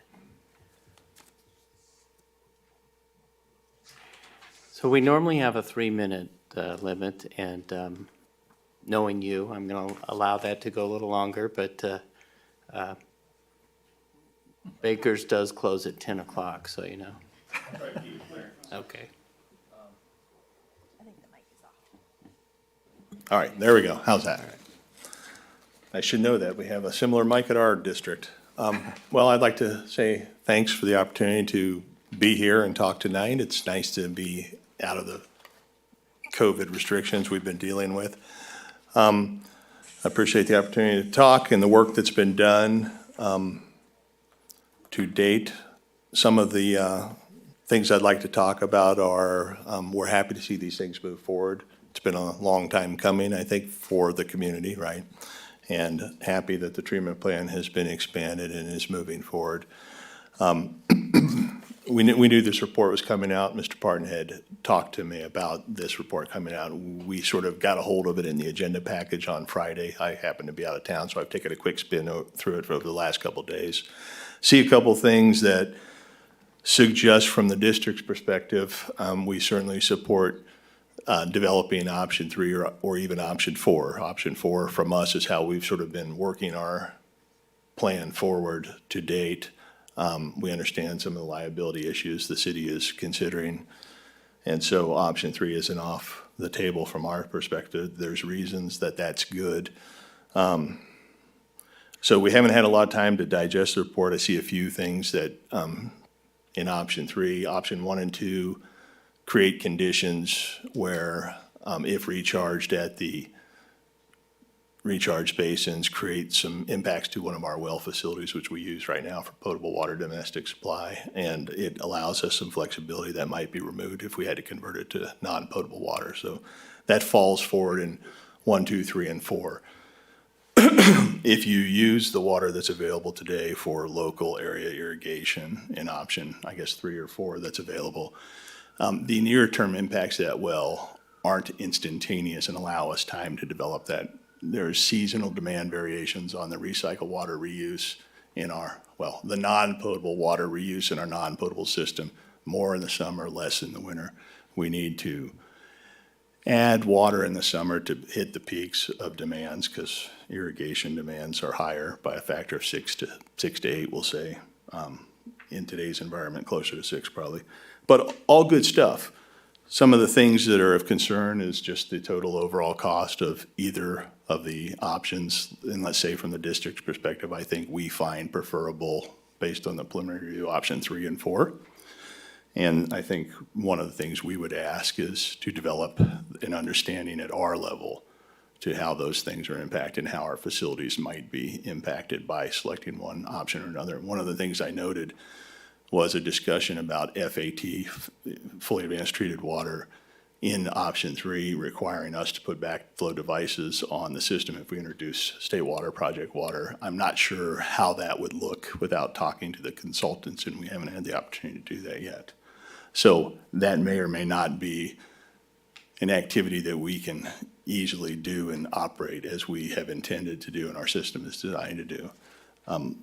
A few other things that happen is we would propose as the water district to deliver that water to non-potable reuse in the irrigation system that's been developed by the district and the city through ordinances and development requirements. And that minimizes the near-term impact for recharge. And what I heard in the presentation was more of a desire to do indirect potable reuse, which is recharge, to get groundwater credit. Some of the adverse effects for the district that aren't really considered in this, which I understand, are if we put it in the ground, we have to put more wells in place to extract it. So we need to find sites, we need to develop pumping facilities, and we think those facilities might cost $5 million a facility. So there's other consequences. So I'm supportive of the report. I think it presents a lot of options and opportunities and really condenses sort of a lot of thoughts I have also on moving forward. One of the things that has historically not been done is a fully formatted activity to understand all components and find solutions, right? So happy to see it. Our board and our 2x2 committee, I've reported at various board members here or board of meetings recently that I'm in discussions with Mr. Parton. There's an interest in getting the 2x2 committees restarted, and we're happy to do that. We're, I'll say, looking forward to it. And in particular, would like to develop option 3 as the city's preferred option, but understand the cost implications that may or may not be sort of understood by the city side of the activity. And so what I'd ask for you to do tonight is to provide the opportunity at the beginning of the 2x2s to sort of final vet those. We understand the staff report. I can read the staff report a couple ways, but it says identify the city's preferred option and then present it, right? And so that's how I take it, but we would be interested at the district level and talk about option 4 too, and resolving some of the impacts to how the operation would actually look, working with Mr. Parton, legal counsel from both entities and consultants. And so that being said, I wrote a few notes. I think I've said most of it, so I'm going to take a quick moment to look at that. Again, you know, I'm happy that we're moving forward, so I think I covered everything. And look forward to the continued partnership moving forward. It's really great to be involved in trying to find a solution to deliver this promise, especially in a multi-year drought. We just got a communication from the State Water Project, well, the Department of Water Resources through Mr. Eckhart at the Pass Agency, identifying that the initial snow surveys were just completed. And they're suggesting that there's much less water stored in snow in the mountains than they were initially thinking. And so it's going to be another tight water year. We'll be taking more water out of storage. And so these things are critically important to get developed and move forward. And I noticed a few activities that I have questions about in the report. I think I'd like the opportunity to just work with Mr. Parton and get some questions answered. I don't think there's anything that's show-stopping, but we're happy to be here. Our president of the board, Ms. Lana Williams, is here with me tonight. I think she intends not to speak at this point. Okay. I think I've covered everything, and so appreciate her coming over to show support to the city as well as to the district and moving this forward. It's been 30 years in the making, so it's nice to see it move forward. Some of the final passing note is some of the things that are in the report are sort of preliminary cost estimates for the different options and how that might look. And when we start talking about costing, we have a current demand in the non-potable system of 15 to 2,000 acre feet, depending on how warm it is in the year. And our current MOU requires the cost of the recycled water to be spread back only across those users. That was a requirement, I think, set forth by the city. So things to work on. And I'm going by that recollection from a few years ago when we worked on it, but I think that was a point that was noted. So certainly things worth understanding and moving forward as we focus in on kind of opportunities. And again, I appreciate the hard work because I've sat over at the Water District and had my thoughts, and it's nice to have other people do the same, and that's how we find common ground. So thank you. Great, thank you. Thank you. All right, did we have any questions or comments? Any questions for Mr. Jagger? I do, sorry. Go ahead, Mr. Lara. Mr. Jagger, looking at, because I'm getting up to speed on Title 22, didn't realize there was a number of versions of Title 22 that are available. But so the Title 22 RO water has a liability component to it, to both the city and, as I understand it, the district as well, if you were to use it to irrigate with, correct?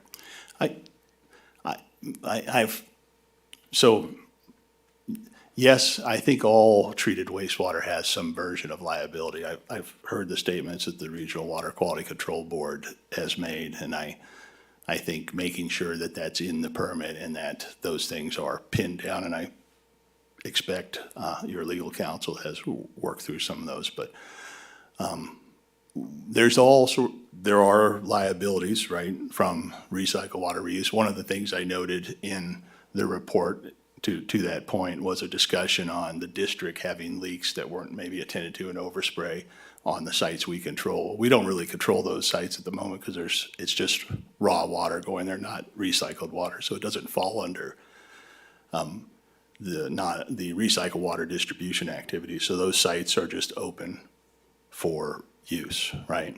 And so as we move into some sort of use there will be an activity for site inspection, cross-connection activities, and things like that. And so that isn't currently, it's in development at the district, but because we've been waiting for the final approach, it's not developed, and we don't have the partner to move that forward currently. And I know I didn't answer your question, but. Well, I just, because you'd indicated that you liked option 3 and 4, and with option 4, there just seems to be an increased liability as far as the use of the recycled water. And you guys are comfortable with that and could help us work to limit that exposure? I think I heard Mr. Parton say we're not the first out of the box necessarily a fully advanced treated, but I think the current solution employed by people like Rancho California Water District and Eastern Municipal Water District are non-potable reuse, and they're moving towards indirect potable reuse, and they've got programs to develop those activities. And so others are doing it. I think where the city's concerned about liability, if I understand the report as well as discussions with our partner, it's sort of cradle to grave ownership of the water produced, right? And what I've heard, and I heard it tonight, was the regional board has indicated, and I think it's noted in the report, that if it's fully advanced treated, when it gets delivered to us, the liability ends at the point of connection. And so I think that's the desire of the city staff and legal counsel to sort of, I'll say, minimize the liability of those activities, right? Okay. Well, I appreciate you being here, appreciate your input, and we look forward to partnering with you in the future. So thank you for being here. That's all I have, Mayor.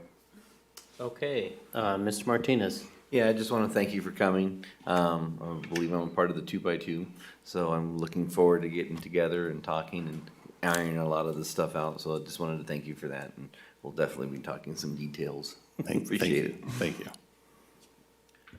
Okay, everyone else good?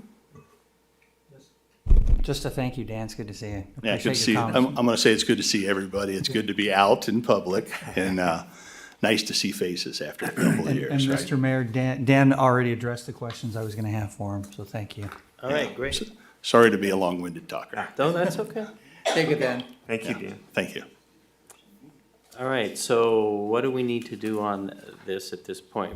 We need a motion to, what are you looking for? For us to So- recommend an option or to recommend that the 2x2 discuss the options 3 and 4? Well, so really kind of three-step process. So one would be to accept the report. The second would be to determine whether or not there's an option that you want to accept. And of course, recommendation would be to establish option 3 as the city's preferred option. And then the third step would be then to provide that direction to your 2x2 committee members and have them approach the district to initiate the conversation. So I make a motion that we accept the final recycled water reuse strategy analysis report for the city of Beaumont and provide direction to staff. And I think we should, I also in my motion would like to move that option 3 is our preferred choice, but that will lead to further discussion with the 2x2. And that the 2x2 will be directed that option 3 is our preferred choice, but we will review it with the questions that Mr. Jaggers has before we come to a conclusion. I'll second that. A roll call, please. Councilmember Lara? Yes. Councilmember Santos? Aye. Councilmember Fenn? Yes. Mayor Pro Tem Martinez? Yes. Mayor White? Yes. Okay, we're going to skip item 11 for now and go on to item 12, which is consideration of possible amendments to settlement agreement, mitigation measures, and condition of approval relating to the Noble Creek Vistas specific plan. And staff report from City Manager Todd Parton. Thank you, Mayor. And I think we do have Misty Calder with SBEMP that is available as well. And I'm probably going to have to rely on her to get into some of the ins and outs of CEQA law as we talk about this, because that's kind of a critical issue. But in 2005, a project was approved which included the certification of a final EIR for the Noble Creek Vistas project. Noble Creek Vistas is a project that is really comprised of multiple landowners, multiple sites. It had a mixture of uses within the specific plan. There was a middle school built, there was an elementary school built, which I think were there prior to the specific plan approval. There were a plan for several hundred homes on the property, as well as for some commercial retail along the southern frontage of the property. And the specific plan is included in the packet, so there's some maps and things that kind of indicate those elements to it.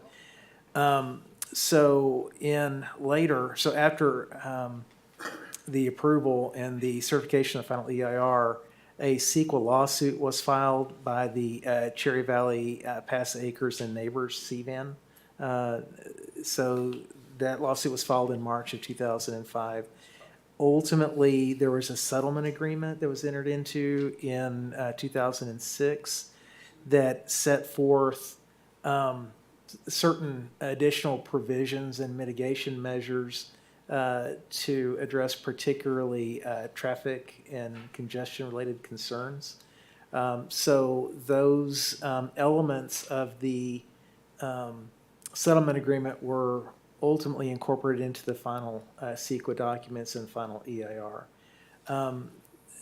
There was, I guess, kind of a bit of a duality with regard to how some of those improvements might be secured.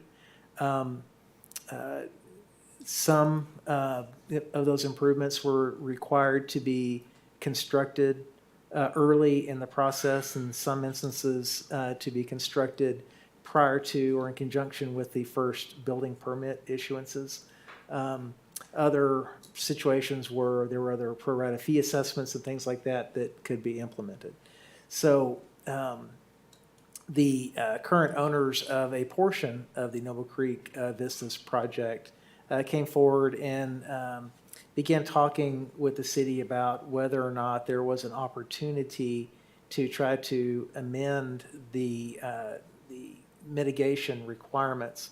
And the idea would be, could we amend those to really more coincide with a pro rata basis to apportion those mitigation measures? So not all of the transportation improvements were included in the original traffic study that was done with the project. So we had an initial study that looked at one of three primary points for traffic improvement.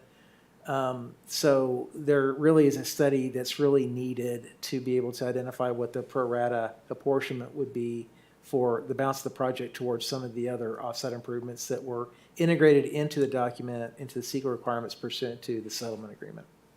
So an opportunity that may be available to the city council, should you want us to look deeper into this, would be whether the city council would consider an addendum to the CEQA documents. And that addendum basically would be a provision that would allow us to interpret the CEQA documents and the mitigation measures to allow us to apply that pro rata approach for the entirety of the transportation improvements that are specified in the CEQA documents, and primarily are implementing the components of the settlement agreement as well as the original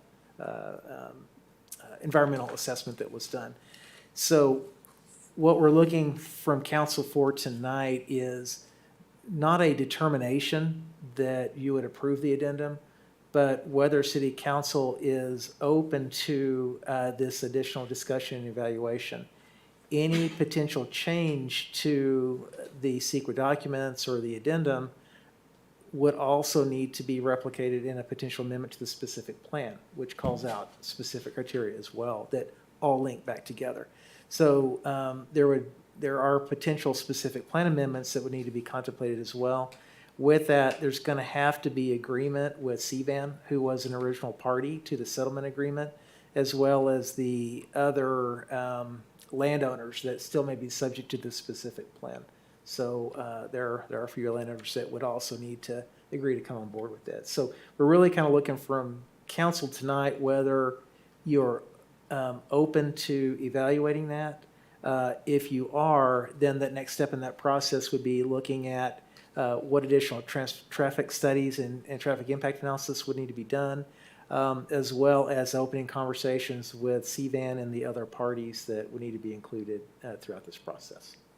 So I think I would turn it over to Misty Calder to see if we have any additional staff comments at this time.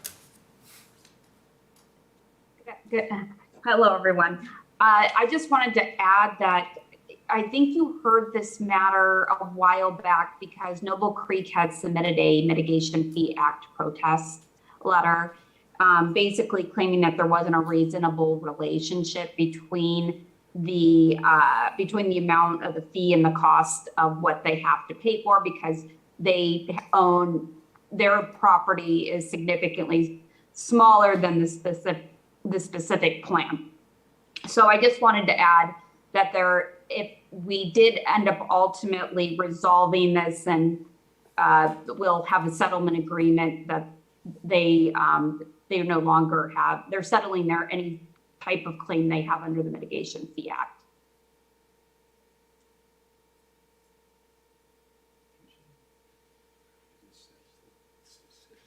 Okay. And I'm happy to discuss any specific questions you have on the mitigation measures as well. Okay, are we ready for, do we have any public comments on this? Yes, sir. Okay, we'll go ahead and start with those. Mr. Vanderwood? I'm just here to answer any questions that may arise. I have no other comments. Thank you. Thank you. Mr. Johnson? Yes. Thank you. Should I come to the podium? Yes, sir. Well, I guess I'll wait till I get here to talk. This project goes way back, as my cousin Vinny would have said. It was back to we was Utes when this thing started out, okay? And basically it goes back to 2002 when this first came together. I didn't get involved in the project until later than that, probably 2008, something like that. But the reality of the situation is we were literally hampered. We've been hampered by several things, okay? Number one, the specific plan itself was constituted with several different properties, okay? We're the only survivor left within that. Our 274 lots out of the 566 original lots is the only survivor. Past Water Agency took 160 some lots, I believe. So they're no longer going to be a participant.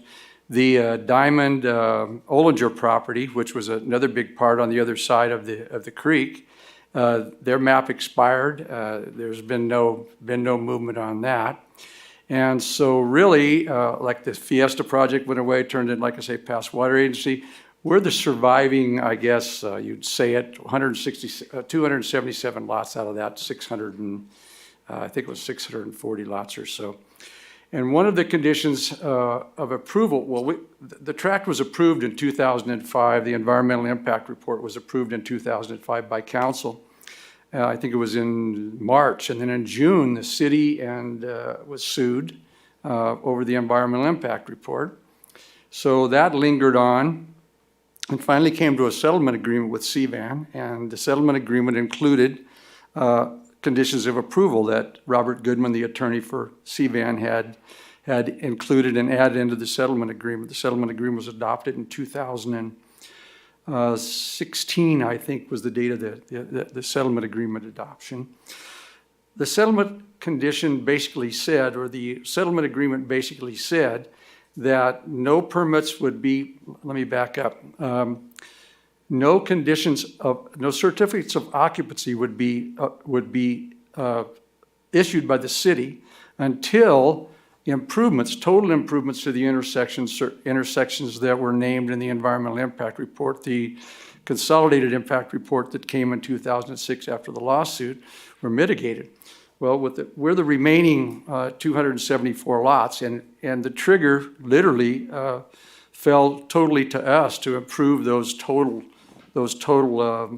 intersections before there could be any certificate of occupancy issued. It just wasn't going to happen. Now, with us being the surviving member, especially, it makes it very, very difficult, well, impossible to burden that project. There was language, and Misty will help me. Misty's been, I'll say Miss Calder. I shouldn't call her Misty. I don't. Miss Calder was very instrumental in working with us and working with our attorney to work through the project and see if there wasn't something we could do to get this thing moved off the dime. We've been sitting here with a bare piece of land. The city has no benefit from that project, and I'll explain that benefit in a second. But the reality of we needed something to happen. And so we were able to work with the city. We were able to work with Mr. Pardon and Miss Calder and come to a situation that seems to address this in the handout that you have in the staff report. And we are basically to the point now that it's a fair share opportunity is where we're at. We were already named as fair share in the intersections at the freeway, the ramps. There were 2 ramps at the freeway at Beaumont Avenue. They were considered fair share. It's in the environmental impact report. There were 2 other intersections that were considered fair share within the environmental impact report. And we feel that, we felt that it was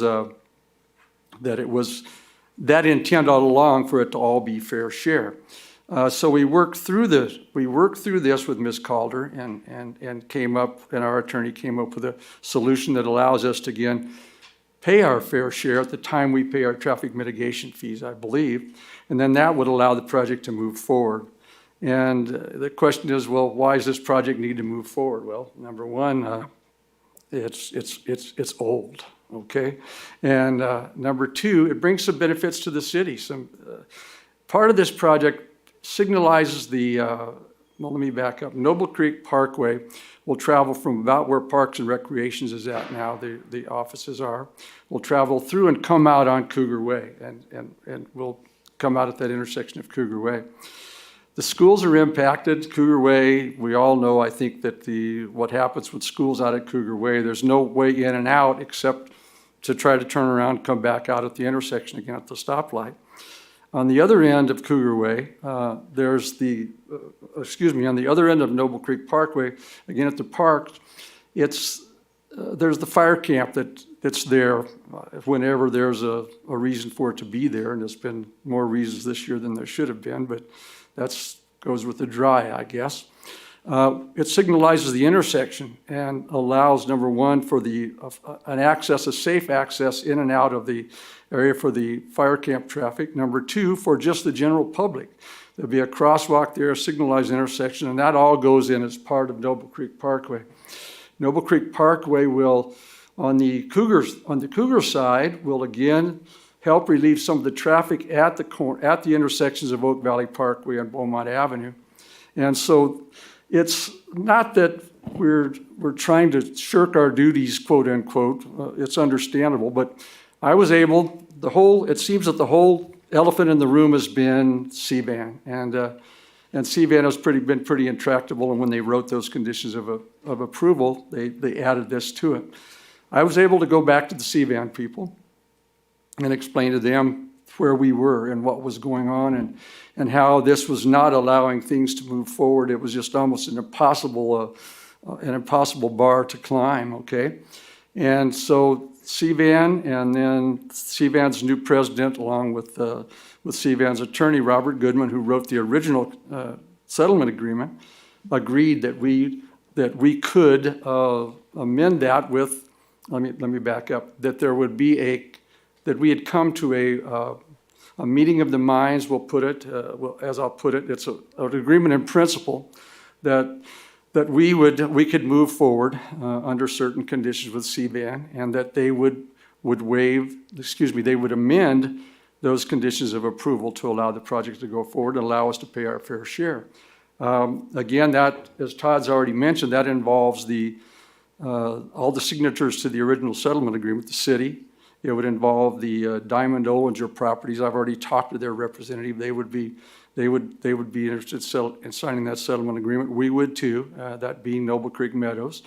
And past agency, I'm not sure how they fit in anymore. That was Fiesta Development at one point in time, and it's no longer Fiesta Development's past water agency, but we can work past that. So we have an agreement in principle. We've worked with Ms. Calder and with the city and the city staff. We've come up with what we think is a reasonable agreement to allow the project to move forward. And what, again, we're looking for today, I think all of us are looking for today, is just an agreement from council that we can move to the next step, that we can do the traffic study that's required. That traffic study would determine our fair share, and that we would also participate in paying our fair share as we move forward at the time the traffic improvement fees are paid. So we're then when all of that work's done after tonight, hopefully after tonight, when those are all approved, there'll be a CEQA document written that includes that amendment to the original CEQA document. That'll come back to council again, from my understanding, and Ms. Calder will be able to explain it better than I, but that'll come back to council for approval for the final certification of the amendment to the EIR. So we're hoping that if we can move forward tonight, that we can be back in May with the documentation that we need, and be back to council again, and look forward to being able to move this project forward. Okay. Since we're not Utes anymore. All right. Okay. All right. Okay, thank you. Thank you. And do we have any other public comments? Carrie, do we have any callers on the line? No callers on the line. No other speakers. Okay, great. I will open this up to council discussion. Mr. Lara.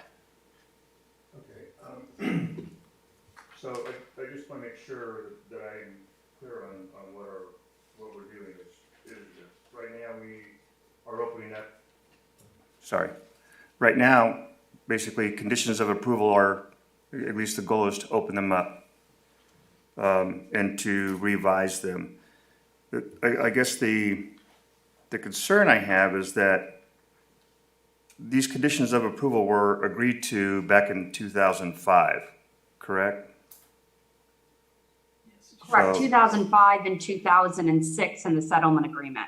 So they were agreed to, they were developed through the specific plan, and then the developers that were a part of the specific plan, which is unusual, I don't think I've ever seen that in my career, but we have multiple developers or multiple owners in a specific plan that all agreed to the conditions of approval at the time it was approved.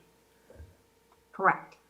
And now what they want to do is go back and change those conditions of approval that were originally agreed to. Yes, Right.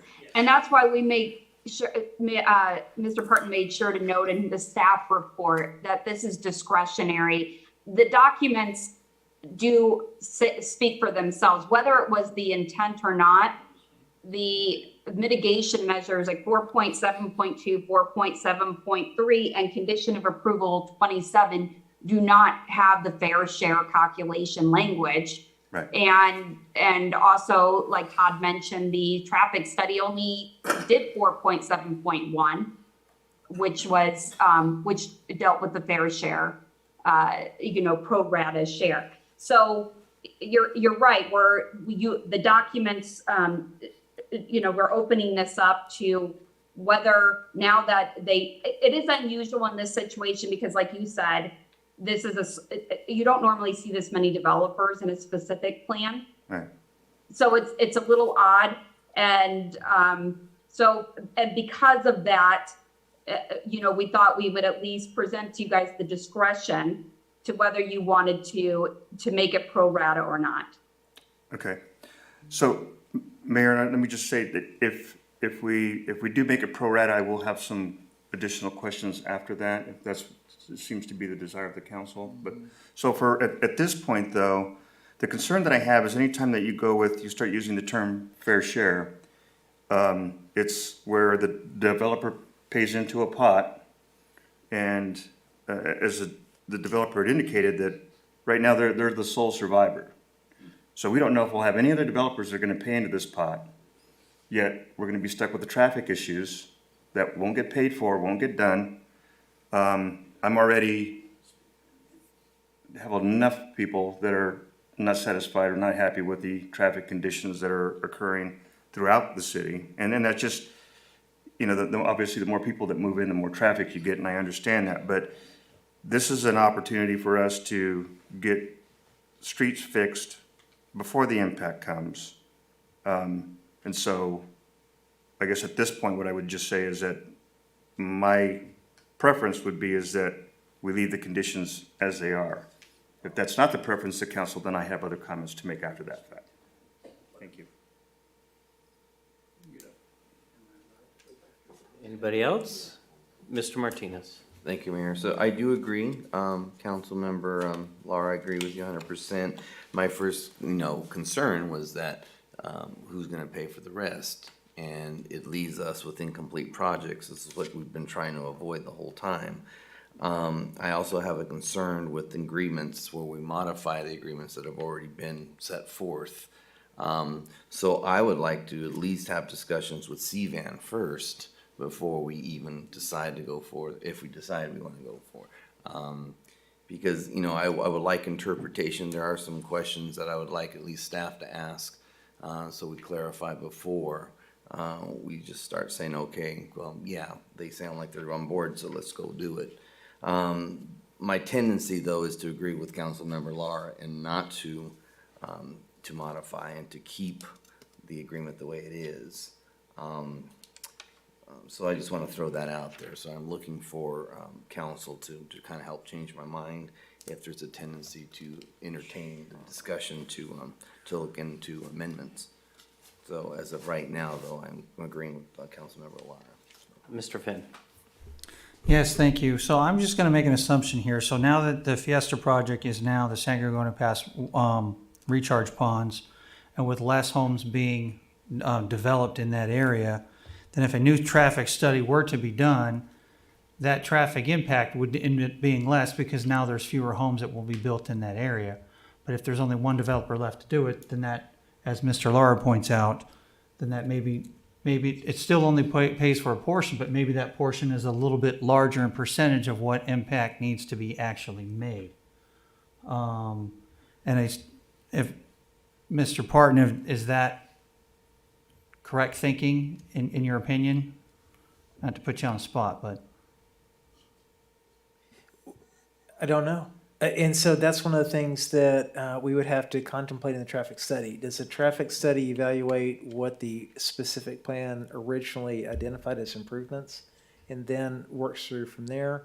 Or is it looking at the situation that we have today, and what is that impact there? So in other words, if you had, $40 million worth of improvements, is that divided into, 700 lots, or is that divided into 274 lots? So those are some details that we would have to hammer out as we begin looking at that traffic impact analysis. Okay. And then looking back, 20 years, that was a potential project that didn't come to fruition yet.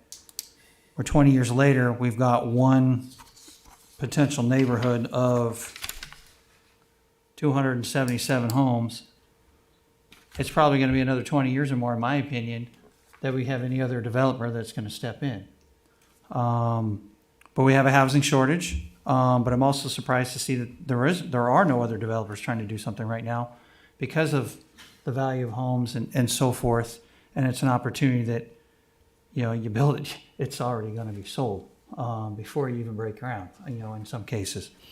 In general, I would say I'm for trying to be cooperative and make this happen. But I would certainly like to see what the impact would be on the city if that fair share does not come through enough to pay for the traffic remedies that need to be made. So I would say I'd like to investigate further and do what we can to help this project move along, but I don't want to paint the city in a corner where we're footing the rest of a bigger bill than we expected. Thank you, Mr. Finn. Mr. Santos, you have any comments? Yeah, just quickly, I'm more on the, I like to see the study on the traffic, on the impact on this, and that's the main thing on my side, on that side. Thank you, Mayor. Thank you. So, some of the concerns I have is, you bring up a good question, Mr. Finn. Why is no one else running in to develop homes? And I think part of the problem is that the cost to someone to come in and develop anything there is going to require all of the additional conditions placed on it through the CBAN lawsuit. And I think the problem there is that you're not going to get anyone who's going to take on that role. A couple of questions I have is why the Pass Water Agency was not required to pay for any improvements. Because they didn't require pulling building permits. Okay. So permits and those things are triggers for these improvements. Got it. Okay. So, my question is if CBAN, is interested in reopening or redoing the settlement or whatever the legal term is for that, then what I'd want to look at is what were the original requirements of the original approval before the settlement agreement came in. And I think that we should look at discussing the settlement agreement and doing the study. And I think, as Mr. Lara brought up the idea of fair share, I'm not sure that we should have that discussion at this point when we don't know what the costs are and what the fair share price is. But I think the question I have for you, Mr. Parton, if we agree to move forward with doing a study, two questions. Number one, who pays for the study? We would be asking the private parties to pay for the study. And so number two, by agreeing to do a study, to do an analysis, we are not committing to anything other than to do the study. Is that correct? That's correct. Okay. And so my thought is, if we leave things as is, and we don't at least go to the point of doing a study to see what the cost is going to be, to see where the mitigations should have been before the settlement agreement, and to see if there's a reasonable numbers to look at, that at some point this gets developed. Because if we don't do anything and we just leave everything in place, I think it's going to be cost prohibitive for anyone to come in and develop it. And we really do need a road, we do need the Cougar Way completed. And I think by doing a study, we will get the information on what it would cost to complete the road. And maybe we can review other options. But I'm in favor of at least moving forward with a study and then not making too many decisions tonight or having too much more discussion unless there's council members that are completely opposed to doing the study. Then yes, we need to keep talking about it. But that's where I stand on it. Is there anyone wants to respond to any of the comments you've already heard from other council members? I'll respond. Okay, Mr. Martinez. Yeah, so I'll support that. I'm surely not going to say, no, I don't want to look into it. So, I'm willing to look at a study and see what it says and discuss back on the dais here what the city's impact's going to be. I just want to be, aware that if there's going to be a cost that the city's going to have to burden, that we're going to have to explain to our residents where that money's going to come from, whether we have to adjust budgets and so forth for that. Because what I don't want to see is a project come in and not have the infrastructure in place. And then we get where we are now, having to wait until more people come in to put into that in order to have it completed. That's what I will not allow, because that's what the mess we're in now. Okay. So that's the only thing. So I'll be supportive. So having completed that study, Mr. Parton, do you think then it would be an incentive having the information for any future developers to come in and help finish that up? Or am I not understanding it correct that there are not anyone else to finish developing that area? So now, for example, so the pass took a chunk, and then we were at 600 homes to begin with. Now we're at 277. If these 277 lots are built out, what is left to be developed in there? And then if a traffic study was done, we allowed this project to go through, what's left to be developed in that area? And who would be the remaining person if there was a fair share? And should we do that work up to that point? Now we finally have some homes there. It opens, I'll call the floodgates, and then maybe somebody else comes in and finishes it up. And then now we have that area fully developed. Well, you only have one more section remaining for development of this project. So I think at max, you're maybe at 50% of what the project originally was. The other map that you had has already expired, so they're going to have to go back through a full mapping and entitlement process. As a matter of fact, the map on this property is subject to expire November, I think, yeah. So this one's on a short fuse as well. And then how long would it take for that perhaps to review to receive and review the traffic study, and then if there was another layer to reach out to CVAN, what would your estimated time frame be on that? We could be 60, 90 days to get the traffic study done. And I think from there, then however long it's going to take, to try to negotiate with CVAN and see what their position is. So I think that if council's open to at least evaluating this, the first step would probably be to sit down with CVAN and say, hey, where do y'all sit? Are you comfortable with this kind of approach?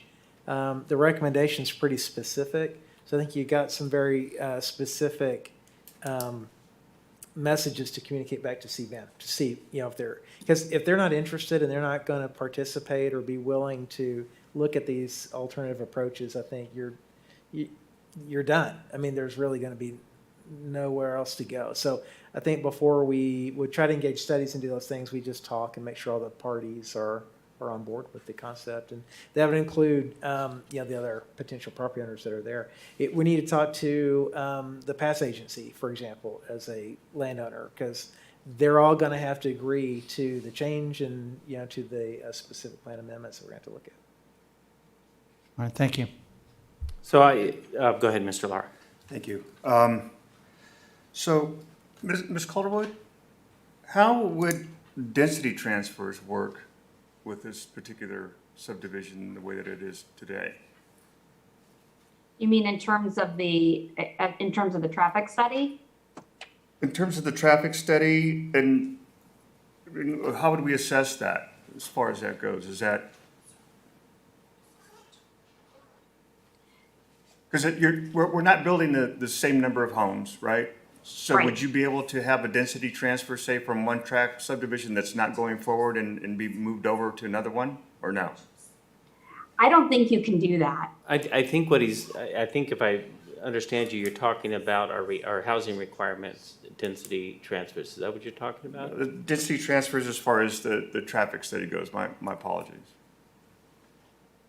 In terms of the traffic study. Right. Yeah, I think that that's something that we can have analyzed in the traffic study. Okay. I think and if we do move forward, what I would like to do too is, because attached to this was the specific plan. Not a very good one. So I have definite concerns on block walls or styrofoam walls is what they're proposing. So I would like to be able to go back and revise some of those conditions of approval if we're going to look at revising conditions in the future. I think it too, if we're going to go with the traffic study, and that's what we're agreeing to do, I think traffic study is going to be done at a level C or better and nothing below that. Because I don't want to continue this battle with traffic moving forward. And then also, Mr. Parton, I understand the developer hasn't paid for any of the efforts that we put forward so far with the attorneys and your time, staff time. That's been all picked up by us, correct? Yes, sir. So I think moving forward, developer picks up the remaining staff time, attorney time. I don't think that should be something that the city, for modifying conditions of approval to benefit the developer, city should be picking up.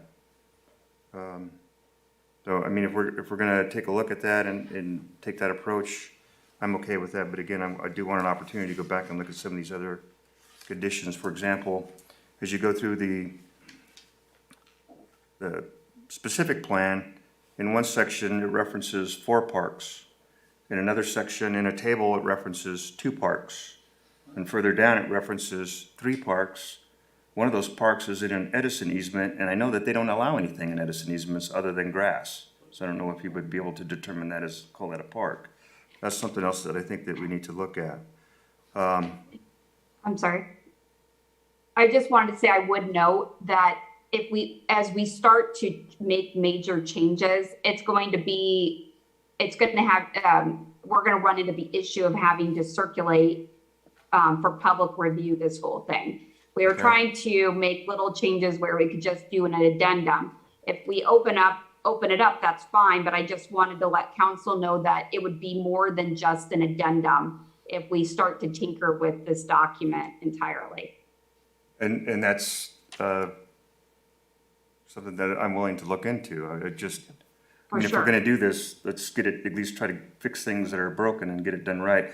The other thing I think council should note, and please correct me if I'm wrong, Mr. Parton, is if you have multiple owners, the only thing that will be developed in this one specific plan is the tract of the 277 homes. In other words, it won't be like other specific plans where one developer goes in, they put in all the roads. Is that correct? It'll just be the roads around that one specific track and maybe that one connector road, but everything else will not be completely developed, right? Yes. Which means that's correct. you may I think not that's get the correct. parks that are identified in a specific plan. Because you won't have one, typically on a specific plan, you have one developer that goes in and they're the master developer. They put in all the utilities, all the streets, all the pads, This one won't be done that way. This will be done where you have 277 lots and the rest will be vacant. So you may not have perimeter fencing, you may not have a subdivision that looks like a completed subdivision for a number of years. It's just something to keep in mind. Unless I'm mistaken, is that? Okay. No, you're right. And then one thing on the density transfer, we just looked up real quick, there's a 10% cap on density transfer. So the fact that, we're not at the, nearly 700 units, there could be up to 10% density transfer that could be applied to this and to the other tract potentially. Thank you. That's all I have, Mayor. Thank you. So at this point, I think there is almost a consensus to do the traffic study after reaching out to CVAN, but I wanted to get Mr. Lara's, just so I fully understand your position. At this point, are you not in agreement of reaching out to CVAN and doing the traffic study? I would be okay with reaching out to CVAN and we start, and if they're good with it, then We can move forward with the traffic study. At level C or better, I don't want to deal with level D at all. Okay, so understanding that, there were 3 items on here that we've just basically agreed to do number 3.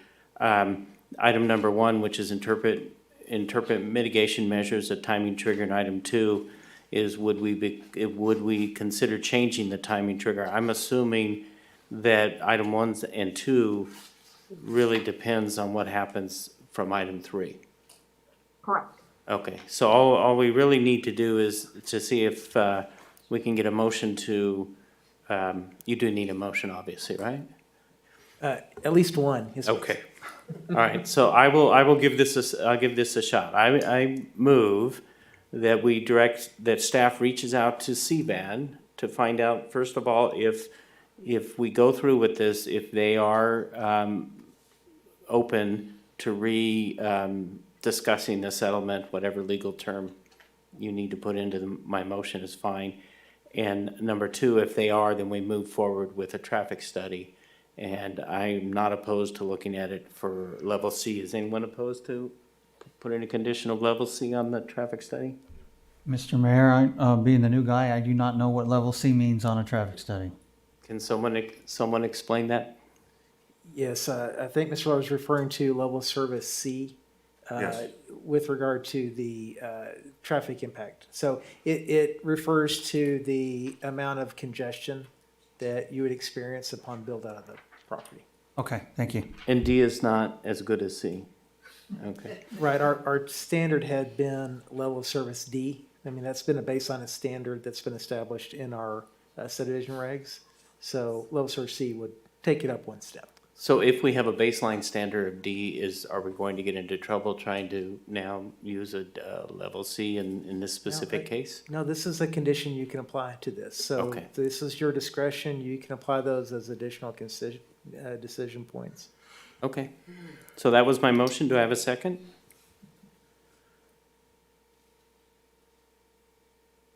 I'll second that, Mr. Mayor. Roll call, please. Councilmember Lara? Yes. Councilmember Santos? Aye. Councilmember Fenn? Yes. Mayor Pro Tem Martinez? Yes. Mayor White? Yes.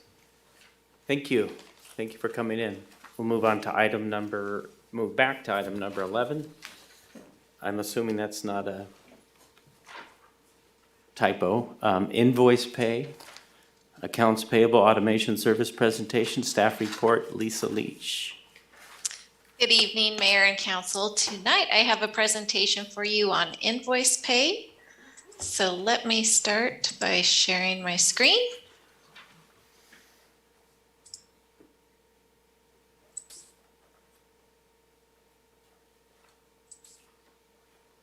Can you see that? Oh, we can. Okay, great. During one of our Finance and Audit Committee meetings, the committee asked finance staff to help them gain a better understanding of invoice pay, which is the new AP automation payment system that we started using in December. So tonight we would like to present this information to City Council as well. What invoice pay is an automation of the payment process provided by Encode Tyler Technologies, which is our accounting software system. They handle the very last steps of the accounts payable process, which is issuing the payment. This enables organizations to quickly and accurately automate vendor payments. This is an integrated service between Invoice Pay and Encode, and we also have Tyler personnel dedicated to support and continuous improvement. The basic payments that Invoice Pay offers is they can do check, ACH, or a virtual card, and offering multiple modes of payment provides vendors with flexibility. We still have the option here at the city to cut in-house checks, and the city is protected for fraud and misuse of payments issued through provision of indemnification, insurance, and dispute resolution. And the contract that we have with Invoice Pay and Encode was reviewed by legal counsel. As some of you may be aware, fraud and ACH payments has been on the rise for the last couple of years. So reducing the city's risk for ACH fraud was important to the finance department. Something to note is that the accounts payable process and new vendor vetting process is still the same, so that we can ensure the best system of controls. The types of fraud that occur with ACH, the most common one is that scammers will send an email that looks like a request from the vendor to change the bank and routing number for future payments. So switching this communication to a third party transfers risk of ACH fraud to them, Invoice Pay. The benefits of Invoice Pay is that vendors have choices of payment methods to increase timely payments. It transfers risk to the third party. This decreases costs to the city in the form of checks. We no longer have to purchase so many checks. The ink used to print the checks out, envelopes to stuff them, and postage to mail them. This also decreases staff time in stuffing the checks. And city staff work with Invoice Pay when a check becomes stale. The last item is that program provides a revenue share in the form of a rebate to the city.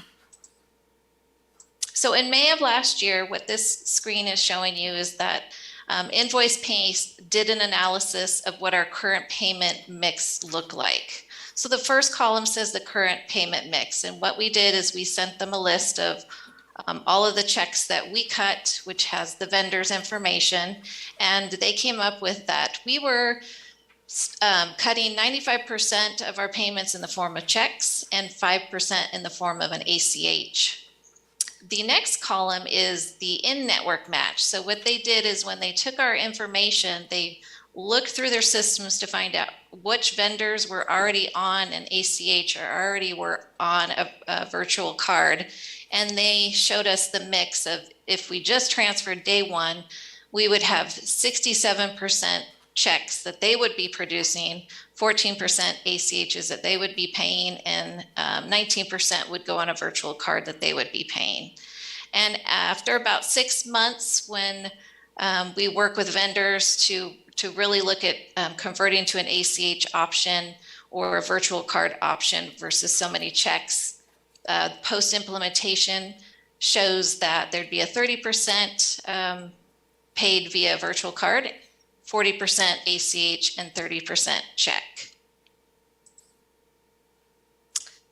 This final slide for you is the cost that it was costing the city to do mostly 95% checks. So you can see that the cost per check is $3, and it was costing the city on average $8,833 per year.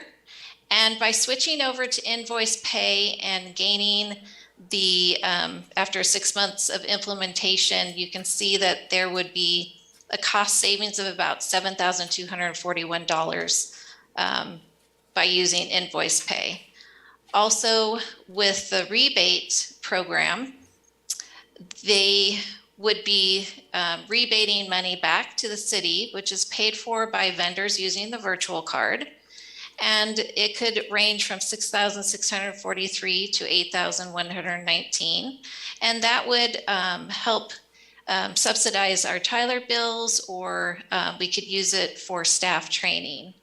So our recommendation tonight is that council receive and file this presentation, and I'm here for any questions that you may have. Thank you. Do we have any public comments on this item? I have no written comments. Carrie, do we have anyone on the line? No callers on the line. Okay, is there any discussion on this item? If not, could I get a motion? Oh, Mr. Lara. Just real quick, how has Tyler Technologies been as far as responsiveness to problems or concerns with the software? We have a dedicated staff person that we work with, so they're pretty responsive. We usually get a response back within a day from them, sometimes sooner. Okay, that's all I have, Mayor. Thank you. Okay, I will move to receive and file the presentation. I'll second. Oh, Yeah. We'll give it to Mr. Finn. all right. Okay. And roll call, please. Councilmember Lara? Yes. Councilmember Santos? Aye. Councilmember Finn? Yes. Mayor Pro Tem Martinez? Yes. Mayor White? Yes. On to item 13, reestablish a time, date, and place for a special workshop. Staff report from Jennifer Eustachian. Pull out your cell phones. Good evening, Mayor and Council. At the March 1st council meeting, there was a date established of April 21st for the next budget workshop. It has come to attention of city staff that not all council members are able to attend that meeting. So city staff is requesting to discuss and reestablish a revised date and time for that budget workshop. And dates that were given for consideration were April 20th, April 27th, and April 28th.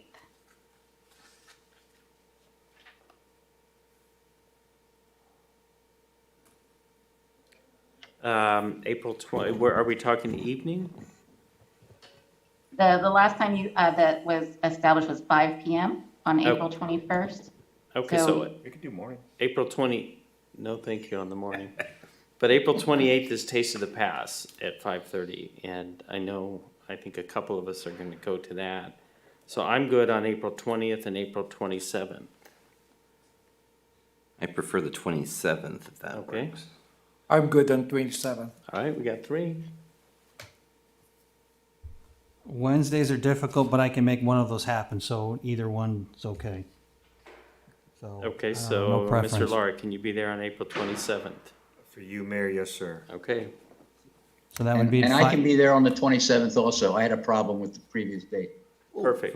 Good. Okay, That's 5 p.m. on the 27th? Is that right? I don't know.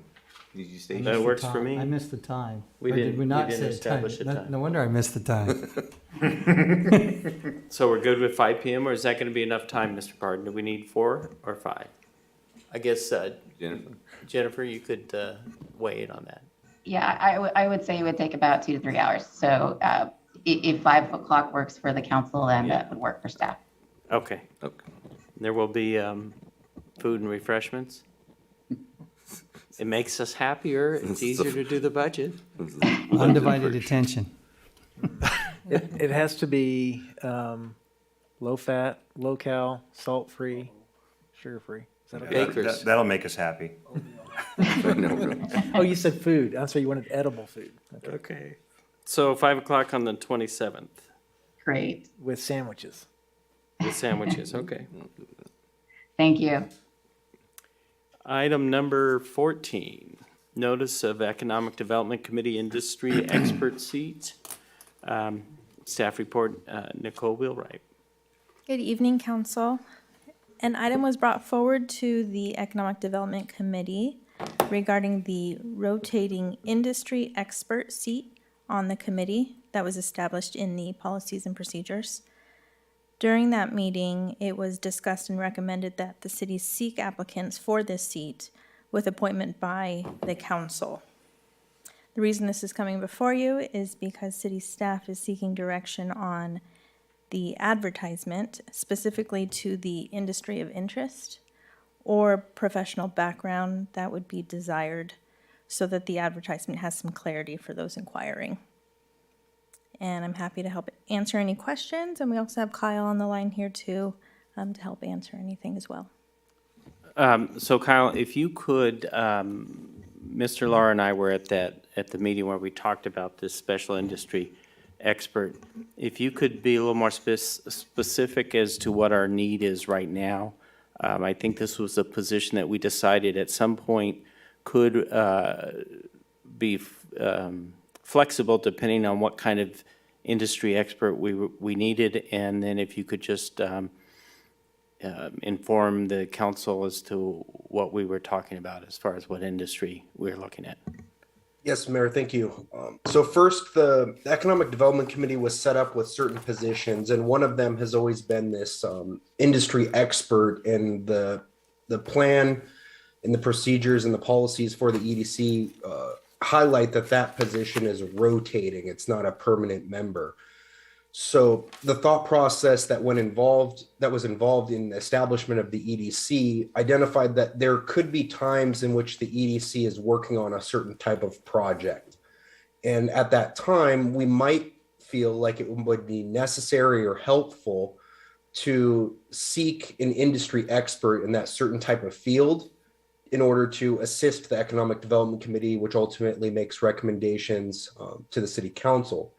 So as the Economic Development Committee has received direction from City Council to really work and focus on downtown redevelopment for the time being, staff thought this might be a perfect opportunity to seek an individual that may be an industry expert in redevelopment of downtowns, may have worked, whether it was in a public capacity or a consulting capacity, whether it be planning, engineering, possibly an assistant city manager or city manager in another jurisdiction that has successfully redeveloped the downtown.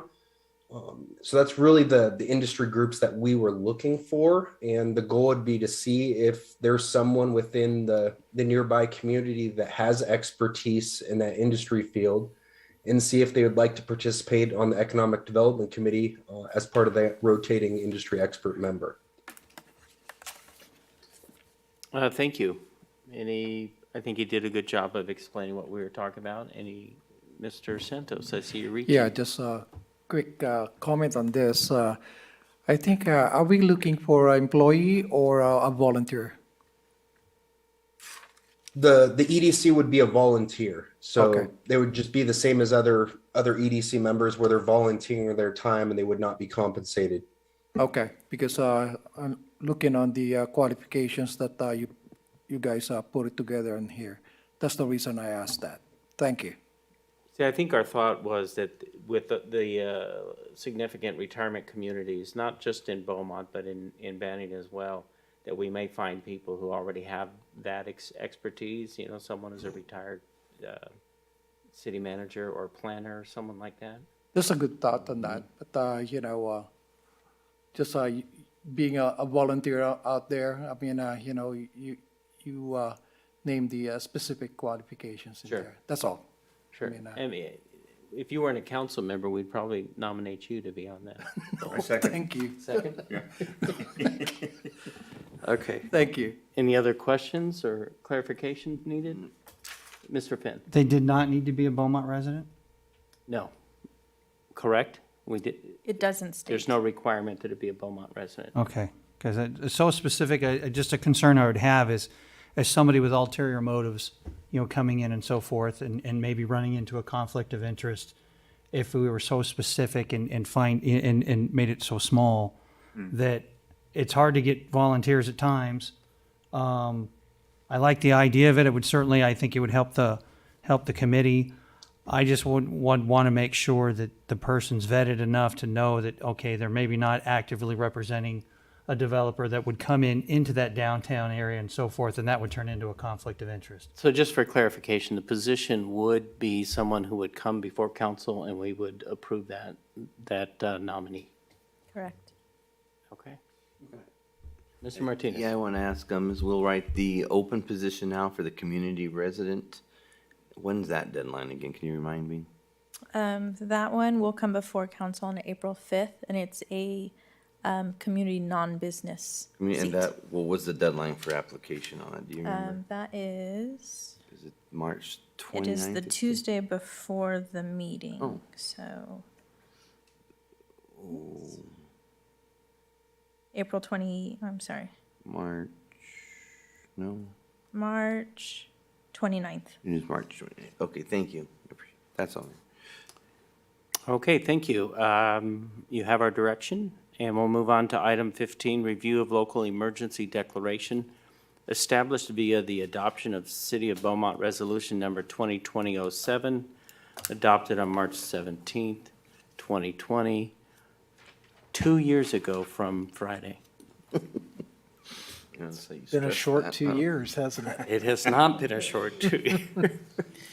Well, unlike our prior presentations, there are some significant changes now in conditions from where we were before. The governor has relaxed some of his executive orders, although not all of them. One of the some of the critical elements that still remain in effect with the emergency declaration, I guess the gubernatorial executive orders are Brown Act components, such as the ability to have Zoom attendance by board members, things like that. Our standing emergency declaration allows us to be able to continue with those if that's a critical issue. I know council's been coming to meetings pretty much throughout the process. We have other boards and commissions that have been attending remotely via Zoom, so there could be some effect to them. From a fiscal perspective, I don't know that there really is a fiscal threat or fiscal issue for the city by not having the emergency declaration in place. Don't really know how to really kind of address that particular question. I know we've talked about that almost every time when we've addressed this. I think the recommendation at this point would be to leave this in effect still yet one more time. Let's see if there's any potential changes to the executive orders. We can always bring this back to you earlier should the governor come back and further repeal some of those other executive orders. I think would be something that would kind of keep us in line at this point. So, Mayor, Council, turn it back to you guys. So one more time means one more month or one more city council meeting? This one more council meeting, if things change, because we need to bring it back to you within 60 days, to do our standard review. So we can bring it back earlier. We can bring it back to you, at your first meeting in April, for example, versus waiting till May, to revisit this on the 60-day. Or the second meeting in April. We could have this on every council meeting if we wanted to reconsider. Okay, so I'm using this opportunity to bring up a couple other questions that I think Mr. Pardon will let me get, I'm sorry, Mr. Pinckney will let me get away with. Number one, I'm assuming that if once we are no longer under the emergency declaration, that we could keep the Zoom meetings permanent for the public. But the Brown Act would require that we start attending, all the boards start attending. The major difference for you would be that you, under the Brown Act currently, you can attend remotely. You don't have to place the agenda on the door of wherever you're attending from, and we wouldn't have to put the address where you're attending from on the agenda, which is the traditional requirement under the Brown Act, which is suspended. So that would be the only difference for the council. And for all of our boards. And for your boards. Yes, okay. And then that would be the biggest difference, I think, for you. But you could still allow the public to attend remotely. You could still. Because I can't see that going away at this point. I mean, I think it really makes it easier for the public to participate. And then the other thing just to clarify, Mayor, Sure. the Zoom option is not open to the public. The public doesn't participate using Zoom. Okay. They watch using this YouTube channel, which is what we had prior to COVID. Okay, but they So can nothing still has call in and make comments as opposed to before. I don't know Right. that, we didn't offer that before The call-in declaration. feature is separate from Zoom, but we would still keep that, yes. Okay. Mhm. Okay, great. And then my other item, I just wanted to ask the council up here if you guys would be comfortable, and if it's not 100% consensus of removing the cages up here. I want them gone. Is anyone opposed to that? Okay, and we can do that, right? No? No. We still have to social distance, correct? No, Or are you just messing with he's us? I'm just messing with you a little Okay. bit. Okay, that's just wrong. It's just fun to see y'all up there. It's just fun. You're not nearly as polite when you have a barrier between you, so it's more fun this way. These might have been good about 6-7 years ago, but I don't think we need them now. So anyways, that was just my other thought. So any comments on this review of local emergency declaration? If not, I'll go ahead and make a motion to take no action. So I guess I don't need a motion to take no action, correct? That's correct. Okay. See if there is a motion to take action. Is there a motion to take action? Seeing none, we'll go ahead and move on to item number 16, which is approval of city attorney invoices for the month of February 2022. And because this involves my law firm, I'm going to recuse myself. And do we have any public comments on this item? I have no written comments. Carrie, do we have anyone on the line? No callers on the line. Okay, at this point, I'll open it to council discussion or ask someone to make a motion. Mr. Mayor, as standard procedure, council does email the invoices to the city council for review.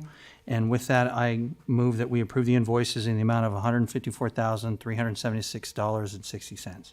I'll second. Could we get a roll call, please? Councilmember Lara? Yes. Councilmember Santos? Aye. Councilmember Fenn? Yes. Mayor Pro Tem Martinez? Yes. Mayor White? Yes. Legislative updates and discussion. Good evening. Tonight, I have for you a little bit of information, and then there has been a ton of legislative activity. I will hit a few highlights and then open it up for questions. I have a lot of notes on other bills that you all may have interest in. So first of all, I think everybody saw the press release. I think it went out last week that the city, through some of the legislative efforts that we've had, was able to receive some funding for Pennsylvania Avenue, which was great. Congressman Ruiz carried that through for us.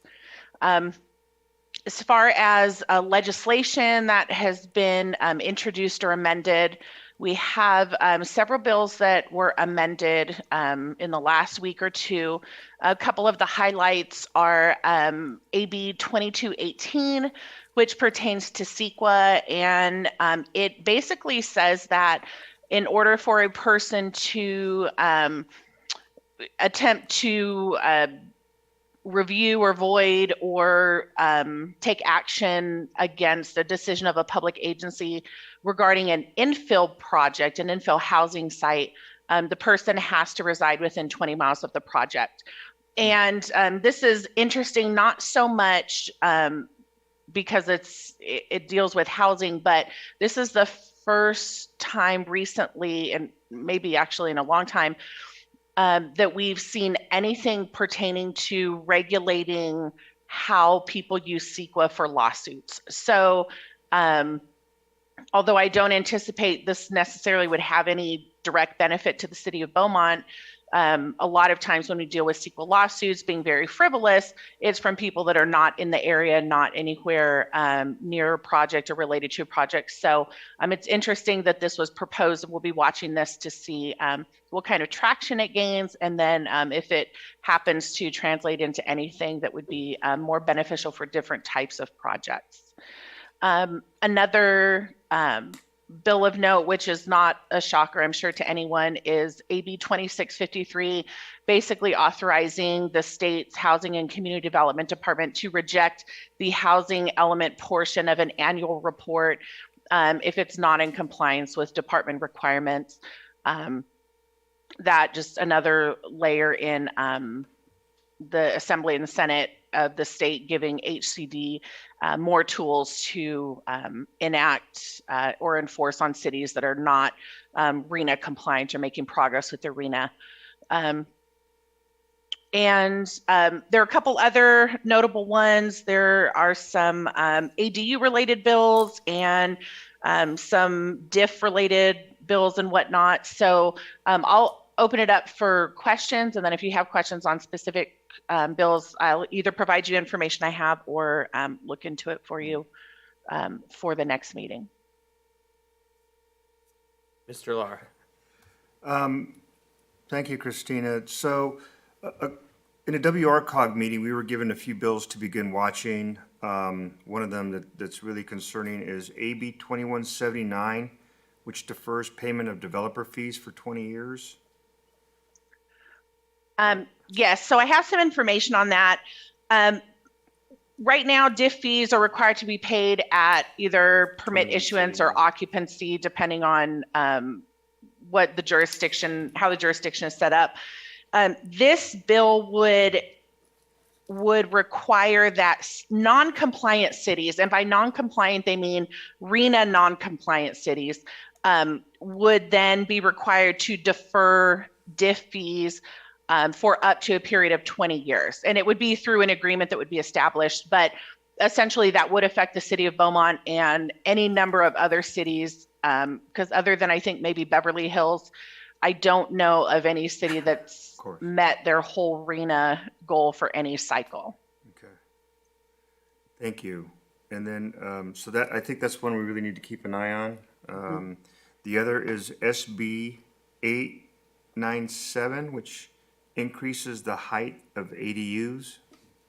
Do you have anything on that? Yes, I do. So it would allow an increase in height for ADUs up to 25 feet. And, you know, theoretically, that isn't terrible when you think of an ADU going behind a house that's a second story unit. But a lot of, as it pertains to Beaumont, a lot of the lots we have that are large enough for ADUs have single story primary residences in the front. And so this could, from an aesthetic standpoint and from a planning standpoint, could pose some compatibility issues. Another thing that this bill does, though, that I found was interesting and not in a good way, is it actually would prohibit requiring fire sprinklers in ADUs. And it would also provide an additional reduction in parking for ADUs that are going into multifamily zones. So this bill has a number of components with it that could end up being detrimental. So it would prohibit fire sprinklers even if the ADU was associated with a sprinkler dwelling unit? Yes, so the bill reads that it would, cities could no longer require fire sprinklers even if the primary unit was sprinklered. Like right now, if an ADU is proposed, if the primary unit has sprinklers, then we require that the ADU also have sprinklers. Wow. I think one other one that I think may get a lot of support is AB 1699, repeal of Prop 47. Yes, and Chief may have more information even than I have on this, but I don't want to put him on the spot here. So what I have on this bill is basically it pertains to both the use of vehicles in organized retail theft and AB 1699 deals with the use of vehicles in organized retail theft. AB 1599 deals with the repeal of AB 47.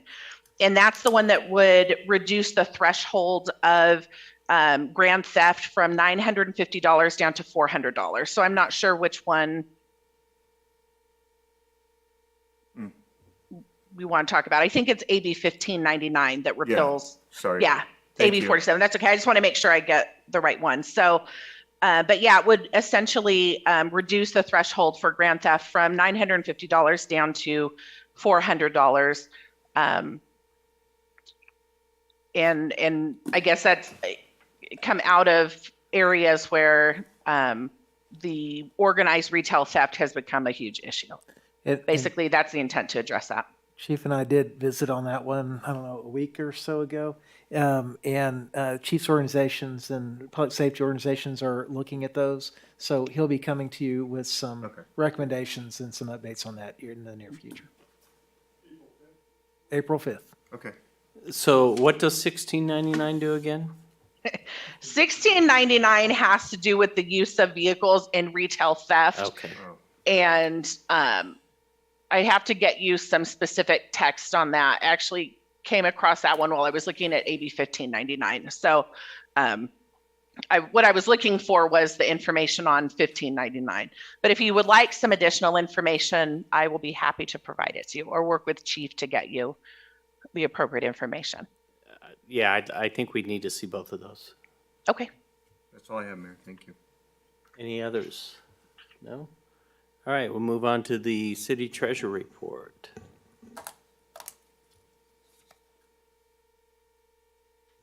Is our city treasurer still with us? Okay. Can you hear me? Oh, wait a second. You skipped Kyle. Yeah, I was just wondering to see if anyone's paying attention. Thank you, Mr. Lar. So we'll go to the economic development update. Mr. Warszewski. I just figured you didn't want to hear from me, which is perfectly fine. But thank you for a couple of minutes. So at the EDC meeting held last week, there was ongoing discussion regarding the downtown specific plan, and the committee received a very nice presentation, detailed presentation from the Community Development Director, Christina Taylor, on parking strategies and parking ideas within the downtown area. We're also working on helping the local landowner and business owner that are conducting the downtown business meeting on March the 24th. And all the EDC members and Planning Commission and City Council have been invited to that meeting, in which the city is going to do a presentation assisting that landowner and business owner and really showcasing the City Council's vision for the downtown area through the specific plan document that was already approved. And then obviously there was discussion on the rotating industry expert that you guys had voted on earlier tonight. And just as a teaser for future meetings, we're going to continue the discussion on the downtown, provide an update on the retail market analysis. Since that project's been over a year in the works, we received new data sets, as that was part of the contract, is to receive new demographics and psychographics and everything. So we've received those.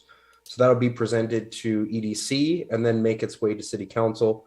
And then there's discussion of an apprenticeship program, the different education establishments that participate, showcasing their apprenticeship programs. And then lastly, possibility of having WRCOG present their commercial PACE energy efficiency program as well. And that concludes my report. Thank you. Thank you. I just want to expand a little bit on the parking discussion that we had. We often hear, I'm sure you all have, from business owners that sometimes parking in downtown becomes a hurdle. Make sure that they have enough parking and all of the requirements we set. And what we learned was those are rules that we set as a council. So we're hoping to get some input and some guidance from our business owners to see if there's some ideas like shared parking, things like that we can consider. And the plan was to follow up, I think, in the next EDC committee with a more complete discussion of our parking requirements and that kind of thing. So it was a really good discussion that we had. So is there anything else on the economic development update? Questions, input? All right, we'll move on to the city treasurer report, if he's still with us. I am here. Okay. You just caught me by surprise. I wasn't ready when you said that. Okay, we had a very, very good meeting yesterday. Barry, we couldn't hear you. Can't hear me? Now we can. Can you now? Yes. Okay. So we had a very good meeting yesterday, covered a lot of points, and I'm not going to reiterate some of the things. Like, we did thoroughly vet the invoice pay system to get a really good understanding. And at the end of that, we agree it's really good for the city. The investment policy, our investment policy has received its certification. That was forwarded and we got certification on that. Something new, Mr. Parton recommended, proposed to the Finance Audit Committee an RFP subcommittee, which would offer more transparency in the process of evaluating and then recommending vendors to the council. It would be an intermediary step. We will not be involved in deciding on that. We just would review how the process is handled by the city people that are responsible for the RFP process. They would score it, they would make a recommendation, and we would see that. The determination was that I would be on that committee and two of our other citizen members on the committee. There was an initial discussion to have one of the council members on, and they thought it was better to have two more people from the public that would be on that committee for transparency to see that. And then it would be forwarded up to you with the recommendation, obviously, from the city, but it would also carry what we thought about the process and everything. So that will be in effect now. And we tend to think, Mr. Parton thinks there'll be about 10 to 12 of those a year that would require the subcommittee to act. Our subcommittee on bond accountability subcommittee has prepared a document that they have submitted on that. And the financial training, I mentioned last month or last meeting, they were getting ready, but they are going to show us the video podcast of the financial training on April 11th. So you will have it sometime after that review and see. And with that, that is all I have, Mr. Mayor. Thank you. Mr. Gidetti, quick question. How's the attendance at the Finance Audit Committee? I know that EDC, we've had a couple light meetings. We had 100% attendance, except for one of our council members had an excused absence. The other folks have been present and participating well, and there's some meaty things that we're doing right now that I think makes them more than just sitting there and reviewing the budget each month and then coming up with an agenda idea. They all have some assignments and eager to participate. That's good. Okay, City Clerk report. Mr. Millman. Good evening, Mayor and Council. During the month of February, Nicole received and completed 29 public records requests. Staff time allocated was 12.75 hours. That's all I have. Thank you. Thank you. City Attorney report. Yes, just briefly, you have in your packet at item number 17 a list of pending litigation that's been filed against the city. And so I just want to give you a brief report on those matters. The first item is Christian Lee versus the City of Beaumont. We attended a mediation recently in that matter, and so we're hopeful that that item will soon come off the list as being a settled matter. Still some work to do on that, but we're hopeful that that will occur soon.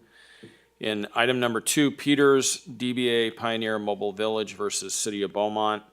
As you recall, we prevailed at the trial court level, and then Mr. Peters appealed it. The court issued a tentative, there was oral argument, and we prevailed at the appellate court level. So the city's prevailed again in that case. So the only additional step for the plaintiff would be if he sought review by the Supreme Court. We don't think it's a good case for review, but that remains to be seen. But we have prevailed both at the trial court level and the appellate court level in that matter.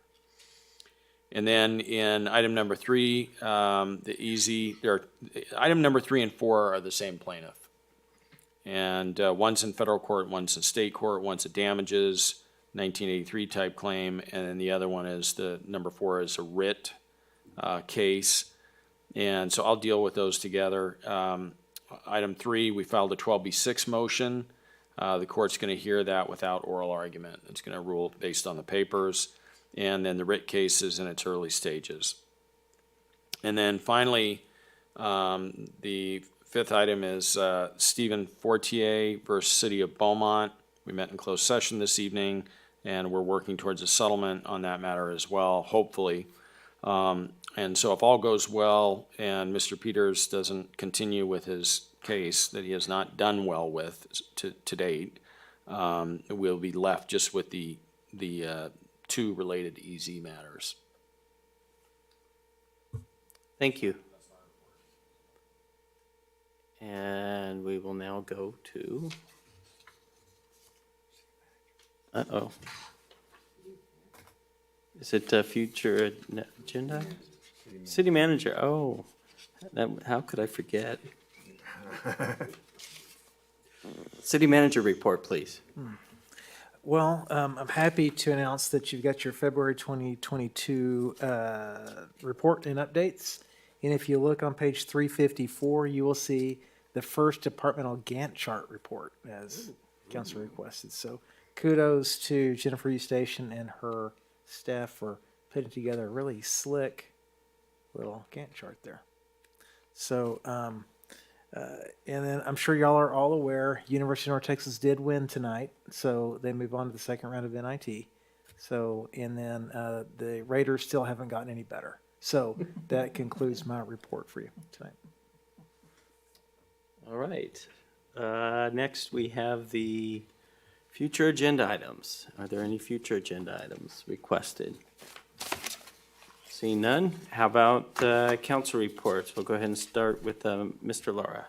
Sure, thank you, Mayor. Real quickly, I attended, last Monday was WRCOG, and then on Wednesday had the WRCOG finance meeting. So what two of the things I want to share with you is the new director, his name is Kurt, right now is working on providing budgets that are more granular, which is a good thing. There was some concerns in regards to the way that previous budgets were presented. We did get a confirmation that they'll be happy to come out and do a presentation of the commercial PACE program for the Economic Development Committee. And the General Assembly for WRCOG for the 2022 is going to be in person. It'll be on June 23rd, and the guest speaker is Steve Wozniak, and the theme is innovation. Where will that be? Paula Casino? What, Paul. What casino? The resort, the. Oh, Palo Resort. Yeah, Okay. thank you. Okay. Sorry. No problem. That's All all I right. have, Mayor. Mr. Santos, you're up next. Thank you, Mayor. I'll start on the RTA, and on the RTA, this is their 45 birthday. I mean, they're having a 25 cents ride on their transit up to April 30, and then also students is have a free ride all over the Riverside, and also they have a dial ride $1 per zone. Just sharing this so our citizens could take advantage of this. They go up to the beach, so on this RTA, and then I like to congratulate Christine Warsitsky and getting the $15.5 million from the American Rescue Program, and that's a grant.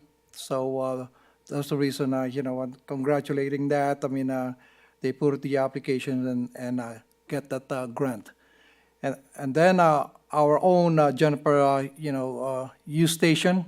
I'd like to congratulate you on the California Municipal Treasurers Agency Investment Policy Award that we got. And I know you mentioned that, but I'm proud of you. I mean, putting that together, and the City of Beaumont got that award from this really a big organization on investment, making a policy on this.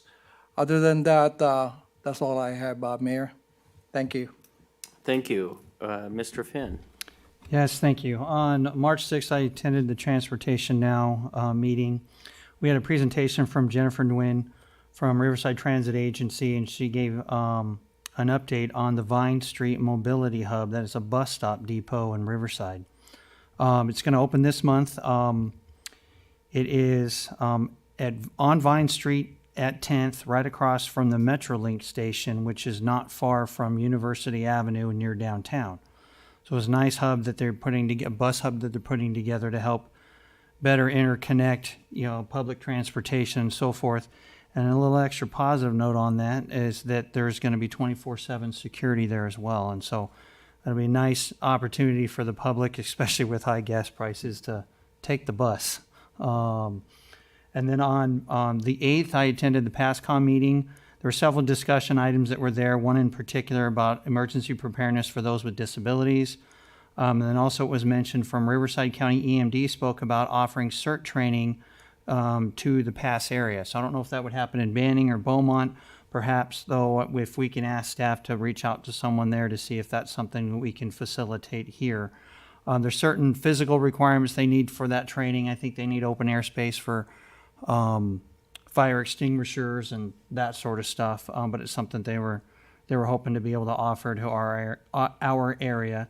And then talked about a blood drive that had happened this week, the Loma Linda Medical Facility here in town, and I had learned, I did not know this, that you can give blood every 112 days. So there you are. Thank you. Mr. Martinez. Thank you, Mayor. So the RCA met and we received our annual report, and I'm having the RCA send me a PowerPoint on that because there's some interesting slides I'd like to share, or at least present to you. So as soon as I get that, I'll put that on my future reports for you. And I attended Cal Cities yesterday, and we received a very long lesson on hydrogen power. So that was interesting, and we had a candidate forum that we listened to. The supervisor candidates and the DA candidates were there to speak. And the next Cal Cities is on May 9th, and they're going to open that in person, I believe at Indian Wells, they said. So we'll see how that goes. And the species of the month was the white-tailed kite, which is a bird that can hover in the air like a kite, and therefore gets its name. What does it sound like? Doesn't sound like a kite. You know, the species of the month is not as interesting when it's not followed by the city manager's report. Yeah, you did that. Whoever changed that schedule. So. But he'll follow up next time because he'll bring it back up. So, thank you. So I have something to report that's in the future. Something special is happening tomorrow, and we were sort of asked to keep it a surprise. But I want to let you know because by tomorrow people will already know what it is. But the Morongo Band of Indians is making a large presentation to the hospital to help fund, if not completely fund, a stroke center, which is something the hospital's been wanting or needing. I read that. There was a public announcement on that. Oh, So there was? word- Okay. Words out, Mayor. I saw that online. All right, well, they told me a couple Mayor. weeks ago. I couldn't tell anyone, so. That's a good one. Okay. For what? It's tomorrow. Tomorrow. Yeah. At 10 o'clock, so. Okay. Yeah. So, I guess I don't have anything to report tonight. So at this point, we'll go ahead and adjourn the meeting at 9:39. Thank you. Stole your thunder there, buddy. You could have.